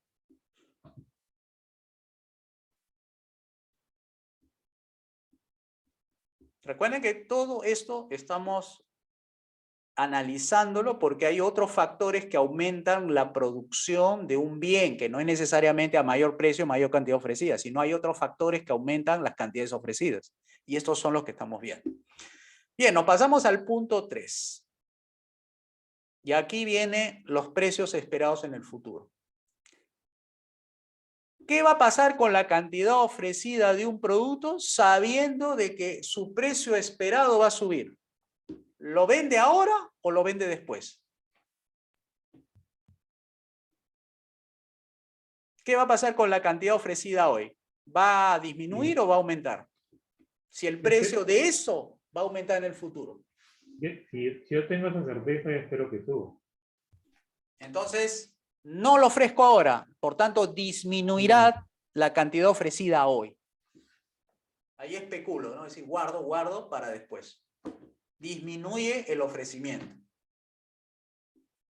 ¿Ok? Y si el precio de eso en el futuro va a disminuir,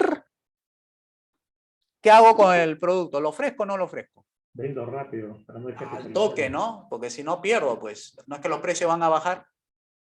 Lo vendo ahora, liquido ahora, antes de que los precios bajen.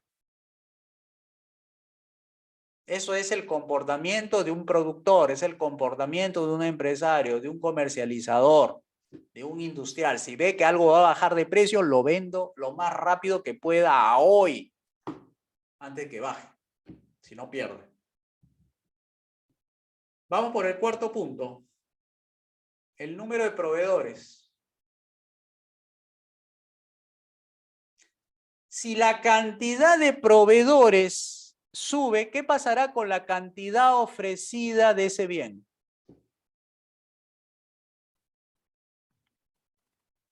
Debería de aumentar. Claro, pues. Mayor Sí. competidor, mayor cantidad ofrecida, pues. Entonces el número de unidades aumentará, ¿no? No es necesario que el precio suba, es necesario solamente que entre más competidores para que haya más unidades ofrecidas. Igual, si disminuye el número de proveedores, no es que el precio ha bajado, sino que ahora hay más escasez debido a que no hay muchos competidores, ¿no? Tecnología. ¿Qué sucederá si la tecnología se moderniza? ¿Qué sucederá con las cantidades ofrecidas? ¿Bajarán o subirán?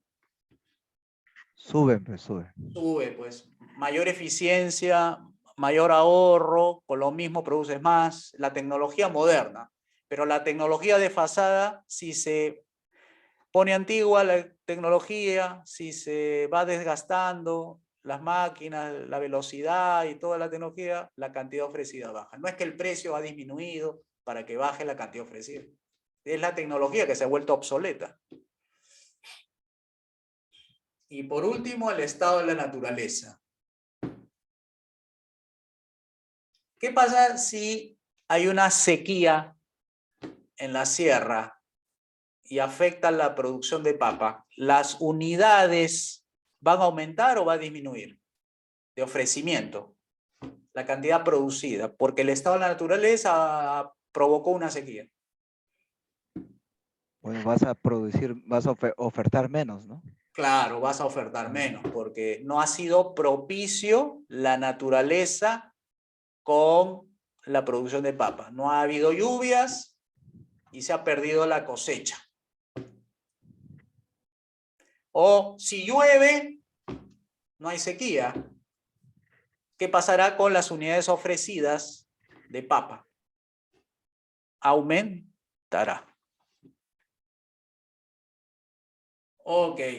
Espero entonces que hayamos aprendido los factores que alteran esta ley de la oferta. Dice, si los demás factores permanecen sin cambio, es decir, todo lo que hemos analizado anterior, no hay ningún cambio, diremos así, el precio del bien, si sube, la cantidad ofrecida sube. Si la cantidad ofrecida ha disminuido, es porque el precio ha disminuido. Nadie quiere vender a pérdida. Eso es lo que hemos visto hace un ratito. Otra cosa que hemos aprendido es en el tema de la demanda. Hemos dicho que la ley de la demanda también tiene una serie de condiciones que dichos factores no deben cambiar para que se cumpla esta ley, que cuanto más alto sea el precio de un bien, menores serán las cantidades adquiridas. Acá la palabra es adquiridas. Y cuanto más bajo sea el precio del bien, mayor cantidad será adquirida.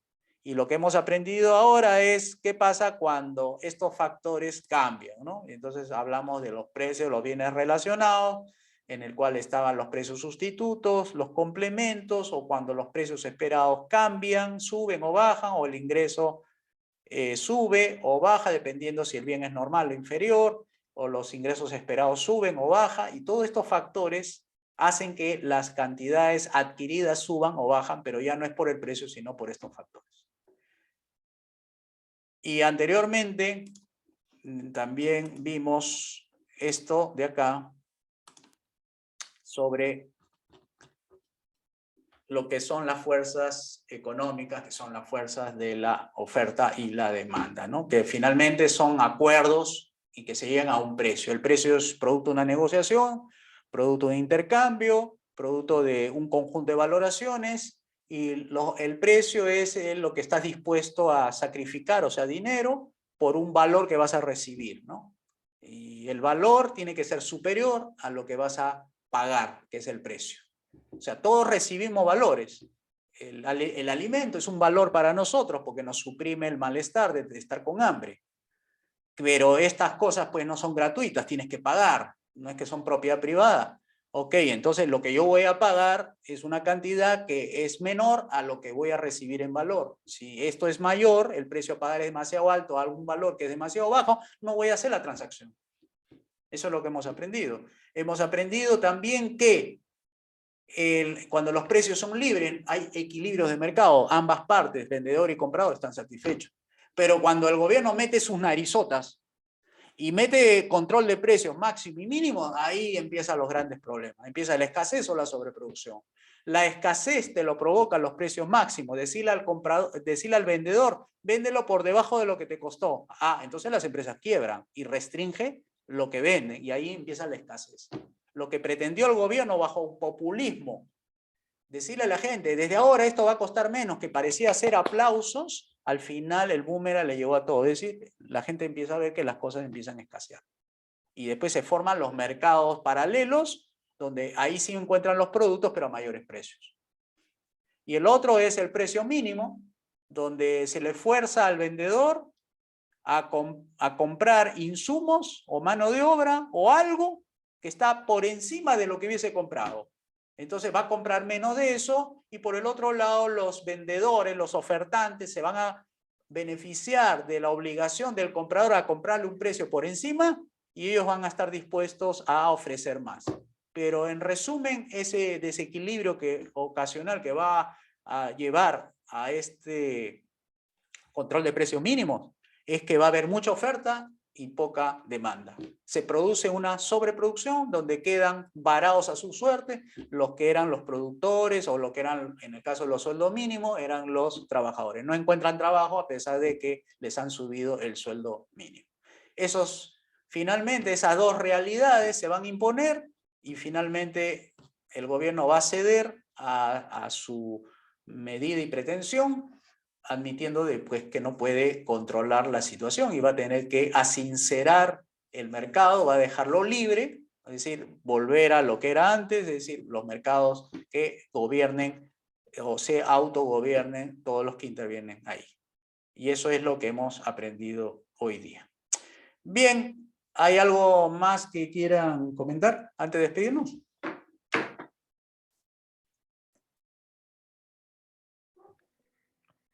Bueno, profesor, en realidad, siempre dentro de un verdadero mercado libre es lo que es, siempre y cuando pues el Estado no se dedica a estar coaccionándolo, regulándolo o intentando controlar, ¿no? Es correcto. O sea, el mercado es libre, libre de interferencias estatales, pero no libre de los engaños. Si hay engaño, hay estafas, ahí pues el Estado no se puede hacer de la vista gorda, ahí tiene que intervenir a proteger los derechos de propiedad, los derechos a la vida y los derechos a la libertad de la gente. No se puede admitir ese tipo de comportamiento, que no son económicos, son penales. Ya, correcto, claro. Faltaba complementar con eso. Ya. Sí, correcto. Mercado libre de fraude, mercado libre de subsidio, mercado libre de controles, mercado libre de la interferencia del Estado. Y así aseguramos que el mercado funcione bien. Y tiene que ser libre de reguladores, libre de regulaciones. Porque el mercado tiene sus propias regulaciones, como ustedes habrán visto, ¿no? Cómo funcionan las leyes ahí de la oferta y la demanda, cómo hace que se produzca más, se produzca menos. E incluso nosotros habíamos dicho que a pesar de que hay un desconocimiento acerca de la economía, mucha gente intuitivamente lo practica las leyes económicas. Por ejemplo, los informales. Dicen, los informales no saben nada de leyes. Sí, no saben nada de las leyes gubernamentales, pero sí saben mucho de las leyes económicas. Por eso no quiebran, por eso subsisten, por eso sobreviven. Ellos son bastante formales en lo económico, porque respetan las leyes de la oferta y la demanda, la ley de costo-oportunidad, un montón de leyes. Si no respetaran, quebrarían y no sería un negocio hacer en el sector informal. Así que eso de informal yo no lo tomaría tan informal. ¿Ah? Son informales en lo gubernamental, en sus leyes del gobierno, pero son bastante formales en la economía. Ellos tienen bien ordenaditos sus cuentas de ingresos y egresos. O sea, lo contable también lo tienen más o menos bien, pero lo económico sí me queda clarísimo que, a pesar que no han seguido cursos de economía, lo intuyen y saben cómo hacer negocios en medio de la informalidad. Así que ahí son respetuosísimos de las leyes económicas. Así que decir informales, con bastante cuidado, ¿no? Un ratito, son informales en las leyes gubernamentales, pero las leyes económicas son bastante formales. Hay que separar.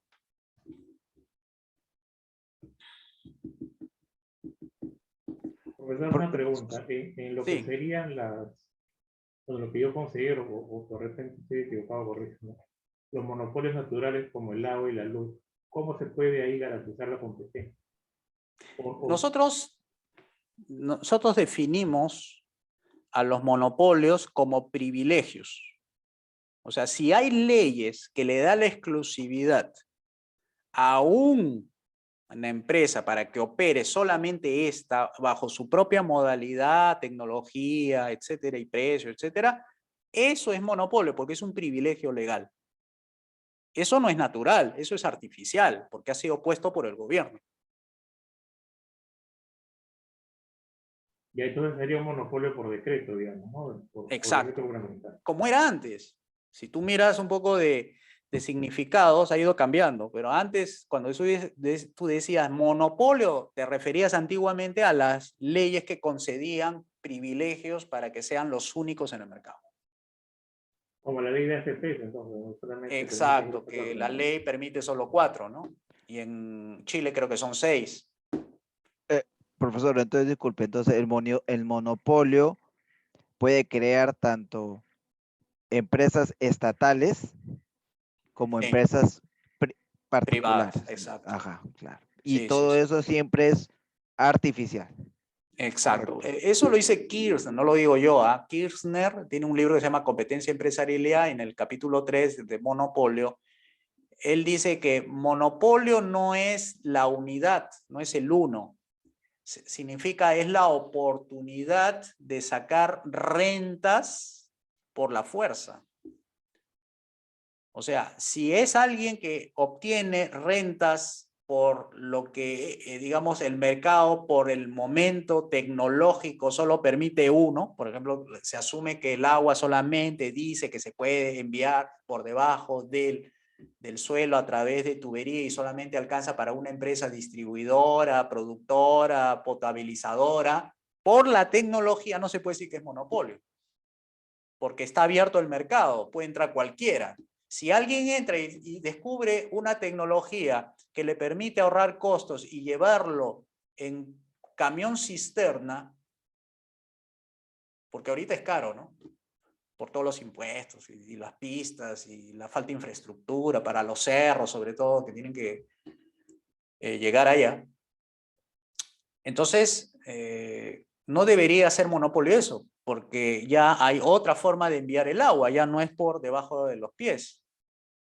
Puede ser por camión cisterna. Hay otras tecnologías que en el futuro serán conocidas, ahora no, y no todo depende de camiones cisternas o de tuberías.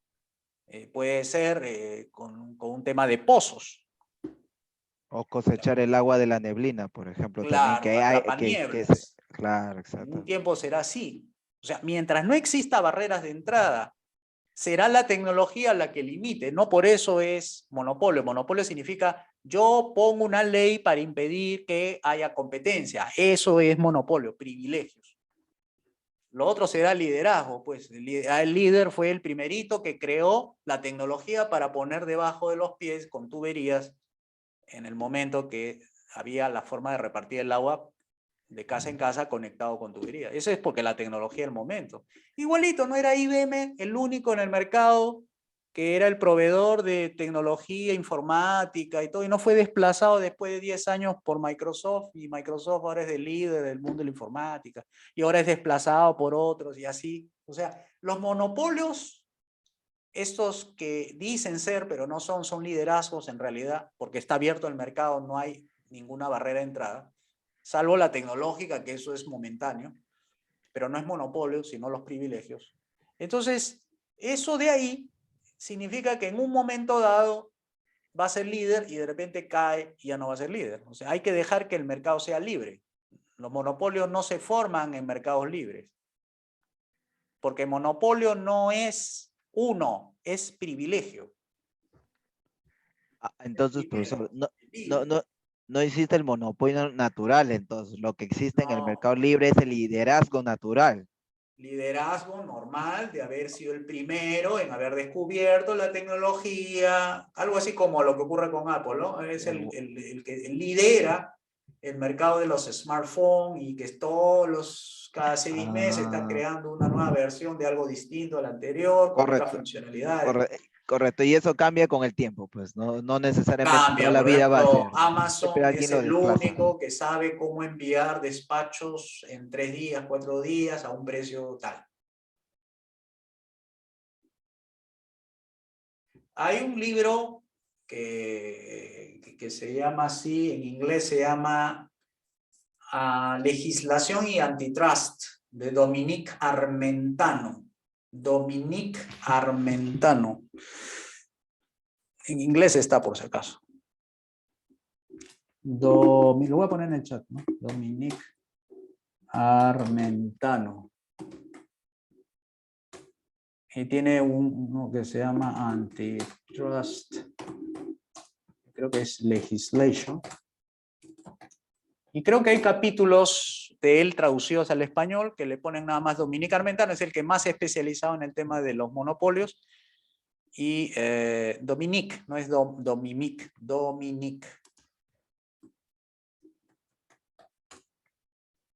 Entonces ahí vas a encontrar la versión que he estado tratando de explicar. Sobre la legislación es la que crea los monopolios. Y después hay otra, la de Thomas Di Lorenzo. O sea, estas legislaciones de partir a las empresas en dos, porque dice que son monopolios, el mito del monopolio natural. Y ahí están los casos de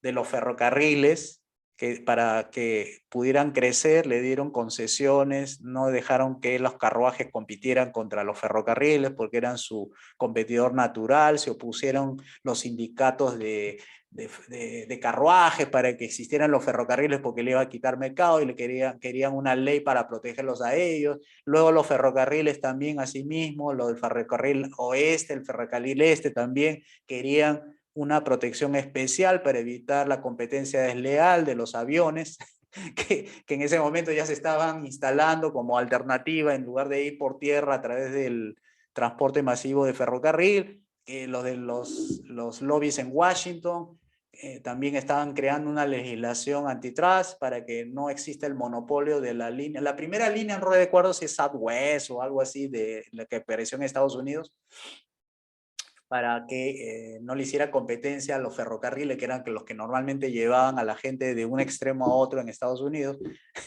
y estos querían una legislación para la protección contra la competencia desleal, decían. Eso está en el mito del monopolio natural. O sea, todo lo que dicen que es monopolio es producto de una legislación. O sea, se ha creado el monopolio natural que dicen que es natural, en realidad no existe. Es un monopolio creado por la ley. Y que después, como ha pasado tanto tiempo, cree que eso es siempre único. Que es así, que ese monopolio se estructuró así y que así hay que seguir regulándolo, porque los monopolios, es cierto, de los comportamientos de los monopolios que dice que producen menos y suben los precios, es verdad, sacan alta renta, pero ¿quién causó eso? Y es que no es natural, esto ha sido creado artificialmente. Entonces, para borrar de encima estos monopolios, hay que abrir los mercados para la libre competencia, para que entren nuevas tecnologías, Que claro, no va a ser de la noche a la mañana, nadie está diciendo que la tecnología se va a crear al día siguiente, pero ya existen los incentivos para los inventores, ya existen los incentivos para las inversiones, ya existen los incentivos de entrada para aquellos que quieren arriesgar y competir contra esos monstruos que ahora son monopolios que los ha creado el gobierno, ¿no? Profesor Tapio, algo chiquito. Sí. El servicio de trenes que hay en el Cusco, en el cual está el socio del señor López Aliaga, ¿eso está mercantilizado y monopolizado a la vez? ¿Es así? Sí, sí, yo entiendo que no se puede competir, está cerrado, no pueden crear rutas alternativas que compitan. Si está, la ley dice que no se puede crear, que no puede entrar, que no puede competir, que esa es una concesión y que el gobierno solamente lo puede otorgar, eso es un monopolio creado o un oligopolio, porque creo que hay dos líneas, no estoy seguro. Claro, sí hay dos, sí hay dos, Ya, ¿no? ya, Pero bueno, entonces, ¿por qué dos? ¿Por qué no hay tres? claro, yo escuché que Aliaga argumentó que que no entran más porque simplemente las que postulan no reúnen las condiciones, ¿no? No, eso es Entonces, mercantilismo. ya claro, entonces a eso quería llevar, ¿no? O Claro, sea pues que, si eso dice que no puede entrar más, es como decir, entonces, ¿cómo es que los ferrocarriles entran debajo de un cerro si lo perforan? Es como decir eso, pues. Ya verán los empresarios qué rutas construirán para lograr transportar a la gente de Cusco a Machu Picchu. Déjalo que ellos tengan que hacer lo que crean que es lo menos costoso para competir en el mercado. Cuando hay capital, hay posibilidades. Cuando no hay capital, no hay posibilidades. Si no, ¿cómo es posible que hayan construido ferrocarriles pasando por los cerros de los Andes? Porque si tú lo dices de manera natural, ¿cómo va a trepar un ferrocarril el cerro? Así, ¿no? De frente. No, tiene que rodearlo, ¿no es cierto? Bueno, esa es una tecnología, pues. Ya inventarán otra tecnología que le permite, pero que abra en el mercado. ¿Por qué tiene que el gobierno decidir que sea dos? Porque el señor Alea, digamos, se vale de lo que dice el Ministerio de Transporte y Comunicación, le pide autorización a él. Aquí no tiene que pedir autorización a nadie. Aquí lo único que tiene que hacer es entrar a competir, comprar lo que tiene que comprar. Si tiene que comprar tierras, tendrá que comprar. Para eso tiene que haber mercado libre de tierras. Y construirá lo que tenga que construir. Y si hay comunidades por ahí que están en medio de sus planes, tendrá que negociar, pues. No va a haber ley que le impida, ¿no? Porque ahí está el producto de la negociación y el interés. Y si no quieren, bueno, pues tendrán que buscar la otra forma de llegar a lo mismo y tendrán, pues de repente le interesa ser socios de la empresa o de repente no se querrá mover nunca de ahí, se respetará, pues buscarán otra ruta. Pero si es rentable, serán pues 3 líneas, 4 líneas, 5 líneas de ferrocarril. O sea, ahí no tienen que meter la mano el gobierno. Lo que tiene que dedicarse es cuidar el orden. Y nada más, el orden, la seguridad que es necesaria, porque las ferrocarriles pues siempre no faltarán algunos malas personas que querrán hacer daño a todos los que van, los pasajeros, querrán asaltar. Bueno, eso es su labor del gobierno, estar protegiendo las rutas, ¿no? Como los policías de carreteras, tendrá que existir policía de ferrocarriles, no sé, pues helicópteros tendrán que estar ahí vigilando. Pero ese es el tema, no es cerrar mercado. Si cierras mercado ya estás creando monopolios.